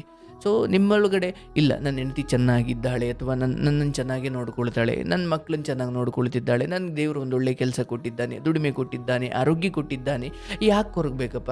ಹೊರಗಡೆ ಏನೇನೋ ಕಷ್ಟಗಳು, ಊಟಕ್ಕಿಲ್ಲದೆ, ಬಟ್ಟೆಗಿಲ್ಲದೆ, ಜಾಗ ಇಲ್ಲದೆ, ಕೆಲಸ ಇಲ್ಲದೆ, ಅಥವಾ ಮದುವೆ ಆಗದೆ ಏನೇನೋ ರೋಗಿಷ್ಠರಾಗಿ ನರಳ್ತಾ ಇದ್ದಾರೆ. ಇಷ್ಟು ಇರೋದ್ರಲ್ಲಿ ನನ್ನನ್ನು ದೇವರು ಚೆನ್ನಾಗಿಟ್ಟಿದ್ದಾರೆ ಅಂದರೆ, ಪ್ರತಿದಿನ ನಾವು ದೇವರಿಗೆ ಧನ್ಯವಾದ ಹೇಳಿದ್ರೂ ಕಡಿಮೆನೆ, ಅಷ್ಟು ಭಾಗ್ಯಗಳು ಕೊಟ್ಟಿದ್ದಾನಲ್ವೇ. ಅದಕ್ಕೆ ಸಿಗದಿರುವುದಕ್ಕೆ ಕೊರಗುತ್ತೀರಾ, ಸಿಕ್ಕಿರುವುದಕ್ಕೆ ಕೃತಜ್ಞೆ ಮಾಡ್ತೀರಾ, ಅದು ನಿಮಗೆ ಬಿಟ್ಟಿದ್ದು. ಸೊ ಕೊರಗೋಕ್ಕೆ ಹೋಗಬೇಡಿ, ತಾಯಿಯನ್ನು ಚೆನ್ನಾಗಿ ನೋಡ್ಕೊಳ್ಳಿ. ಶುಭವಾಗಲಿ. ಹೆಂಡತಿ ಕೂಡ ಖಂಡಿತ ಬದಲಾಗುತ್ತಾರೆ. ಅಂತಹ ಪ್ರೀತಿ ಕೊಟ್ಟು ನಿಮ್ಮ ಬರುವಿಕೆಗಾಗಿ ಕಾಯುವ ಆ ದಿನಗಳು ಬೇಗ ಬರಲಿ ಅಂತ ನಾನು ಹಾರೈಸ್ತೀನಿ. ನಿಮಗೂ ಕೂಡ ಪ್ರೀತಿ ಸಿಗುವಂತಾಗಲಿ. ಮಕ್ಕಳನ್ನ ಚೆನ್ನಾಗಿ ನೋಡ್ಕೊಳ್ಳಿ. ಬಹಳ ಸಂತೋಷ. ಧನ್ಯವಾದ. ಶುಭವಾಗಲಿ. ಸಿಂಗಾಪುರದಿಂದ ಕರೆ ಮಾಡಿ ಮಾತನಾಡಿದ್ದಕ್ಕೆ ಥ್ಯಾಂಕ್ ಯು ಸೋ ಮಚ್. ದೇವ್ರು ನಿಮ್ಮನ್ನು ಚೆನ್ನಾಗಿಡ್ಲಿ. ಹರೇ ಕೃಷ್ಣ. ಒಳ್ಳೆಯದಾಗಲಿ. ಗೋವಿಂದ ನಾರಾಯಣ. ಪಾಪ, ಮದುವೆ ಎನ್ನುವುದು ನನ್ನ ಪ್ರಕಾರ ಒಂದು ಅದ್ಭುತವಾದ ಸಂಭವ. ಅದನ್ನು ಪ್ರತಿ ಹುಡುಗ ಅಥವಾ ಪ್ರತಿ ಹುಡುಗಿ ಕನಸಿಟ್ಟುಕೊಂಡಿರ್ತಾಳೆ. ನನ್ನ ಜೀವನ ಸಂಗಾತಿ ಹೀಗಿರಬೇಕು, ಹಾಗಿರಬೇಕು. ಕೆಲವ್ರ ಬದುಕಲ್ಲಿ ಹಾಗೆ ಆಗುತ್ತೆ, ಇನ್ನು ಕೆಲವೊಬ್ಬರ ಬದುಕಲ್ಲಿ ದುರಂತವೇ ಆಗಿಬಿಡುತ್ತೆ. ಪಾಪ ನೋಡಿ, ಇವರು ನಮ್ಮನೆ ಕಷ್ಟ ಸುಖ, ಅಥವಾ ಮನೆಯವರೆಲ್ಲ ಚೆನ್ನಾಗಿರಬೇಕು, ತಂದೆ ತಾಯಿಗಳನ್ನ ಚೆನ್ನಾಗಿಡಬೇಕು, ಈ ರೀತಿಯೆಲ್ಲ ಕನಸು ಕಂಡು, ಈ ರೀತಿಯೆಲ್ಲ ಮನೆಗೋಸ್ಕರ ದುಡಿದು 27-28 ಮದುವೆ ಆಗಿ ಚೆನ್ನಾಗಿರೋಣ ಅನ್ನೋ ಅಷ್ಟೊತ್ತಿಗೆ ಹಿಂಗಾಯಿತು. ದಯವಿಟ್ಟು ಮದುವೆ ಬಗ್ಗೆ ಎಲ್ಲರಿಗೂ ಒಂದೇ ಅಭಿಪ್ರಾಯ ಇರಬೇಕು ಅಂತ ನಾನು ಹೇಳಲ್ಲ. ಕೆಲವೊಬ್ಬರಿಗೆ ಇಷ್ಟ ಇರ್ಬೋದು, ಕೆಲವೊಬ್ಬರಿಗೆ ಇಷ್ಟ ಇಲ್ಲದೆ ಇರ್ಬೋದು. ಅದು ನಿಮ್ಮ ವೈಯಕ್ತಿಕ ಅಭಿಪ್ರಾಯ. ಒಂದು ವೇಳೆ ಇಷ್ಟ ಇಲ್ವಾ, ಅದನ್ನು ಬಹಳ ಸ್ಪಷ್ಟವಾಗಿ ಹೊರಹಾಕಿ ಮತ್ತು ನಿಮ್ಮ ಅಭಿಪ್ರಾಯಗಳಿಗೆ ನೀವು ಹೋರಾಡಬೇಕು, ಅಥವಾ ನಿಮ್ಮ ಸಿದ್ಧಾಂತಗಳನ್ನು ಉಳಿಸ್ಕೊಳ್ಬೇಕು, ನೀವು ಹೋರಾಡಬೇಕು. ಮನಸ್ಸಲ್ಲಿ ಮಾತ್ರ ಮದುವೆ ಇಷ್ಟ ಇಲ್ಲ ಅಂದ್ಬಿಟ್ಟು, ಆದರೆ ಮನೆಯವ್ರಿಗೆ ಹೇಳಿದ್ರೆ ಏನೋ ಅಂದುಕೊಳ್ತಾರೋ ಅಂದುಕೊಂಡು ಇಷ್ಟವಿಲ್ಲದ ಸ್ಥಿತಿಯಲ್ಲಿ ನೀವು ಒಬ್ಬರನ್ನು ಮದುವೆ ನಿಮಗಿಷ್ಟ ಇಲ್ಲಿರೋದು, ಆ ಹುಡುಗನಿಗೆ ಅವನು ಕನಸು ಕಟ್ಕೊಂಡಿದ್ದಾನೆ. ದಯವಿಟ್ಟು ರೀತಿ ಮೋಸ ಮಾಡಬಾರ್ದು. ಅದೊಂಥರ ಕೊಲೆ ಮಾಡ್ದಂಗೆ. ಅದು ಮದುವೆ ಆದವರನ್ನು ಚೆನ್ನಾಗಿ ನೋಡಿಕೊಳ್ತಾ ಪ್ರೀತಿಸಿ ಅವ್ರ ಜೊತೆ ಇರೋದೇ ನಿಜವಾದ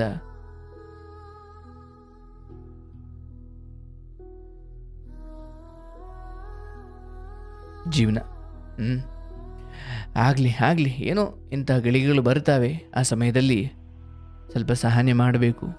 ನೋಡಿ, ಇಷ್ಟೆಲ್ಲ ಹೇಳೋ ನನಗೆ ಅದೆಷ್ಟು ಕಷ್ಟ ಅಂತ ನೆನೆಸ್ಕೊಂಡ್ರೆ ಪಾಪ ದುಃಖವಾಗುತ್ತೆ. ಏನು ಮಾಡೋದು, ಅವ್ರಿಗೊಂದೆರಡು ಸಮಾಧಾನದ ಮಾತು ಹೇಳಬೇಕು. ಸಿಂಗಾಪುರದಿಂದ ಕರೆ ಮಾಡಿದರು. ನಾನು ನಂಬರ್ ನೋಡಿದಾಗ ಅಂದ್ಕೊಂಡಿದ್ದೀನಿ ನಂಬರ್ ವಿಚಿತ್ರವಾಗಿದೆ ಅಂತ, ಬಟ್ ಅಲ್ಲಿ ತೋರಿಸ್ತು ಸಿಂಗಾಪುರ್ ಅಂತ. ಎನಿವೆ, ದೇವರು ನಿಮ್ಮನ್ನು ಚೆನ್ನಾಗಿಡಲಿ, ಶುಭವಾಗಲಿ. ಹೊರಗಡೆ ದೇಶದಿಂದ ಯಾರೆಲ್ಲ ಕಾರ್ಯಕ್ರಮ ನೋಡ್ತಾ ಇದ್ದೀರಿ, thank you so much, so sweet of you. ದೂರದಲ್ಲಿ ಕೂತು ಈ ಕಾರ್ಯಕ್ರಮದ ಬಗ್ಗೆ ಅಷ್ಟು ಪ್ರೀತಿ ಅಭಿಮಾನಗಳನ್ನು ಹೊಂದಿದ್ದೀರಿ, ಗೌರವವನ್ನು ಹೊಂದಿದ್ದೀರಿ. ನಿಮ್ಮೆಲ್ಲರಿಗೂ ಧನ್ಯವಾದಗಳು. ಹಾಗೂ ನನ್ನ ಪ್ರೀತಿಯ ಕರುನಾಡ ಜನತೆಗೂ ಧನ್ಯವಾದಗಳನ್ನು ಹೇಳ್ತಾ ಈಗ ಮುಂದಿನ ಕರೆಯನ್ನು ತಗೊಳ್ಳೋಣ.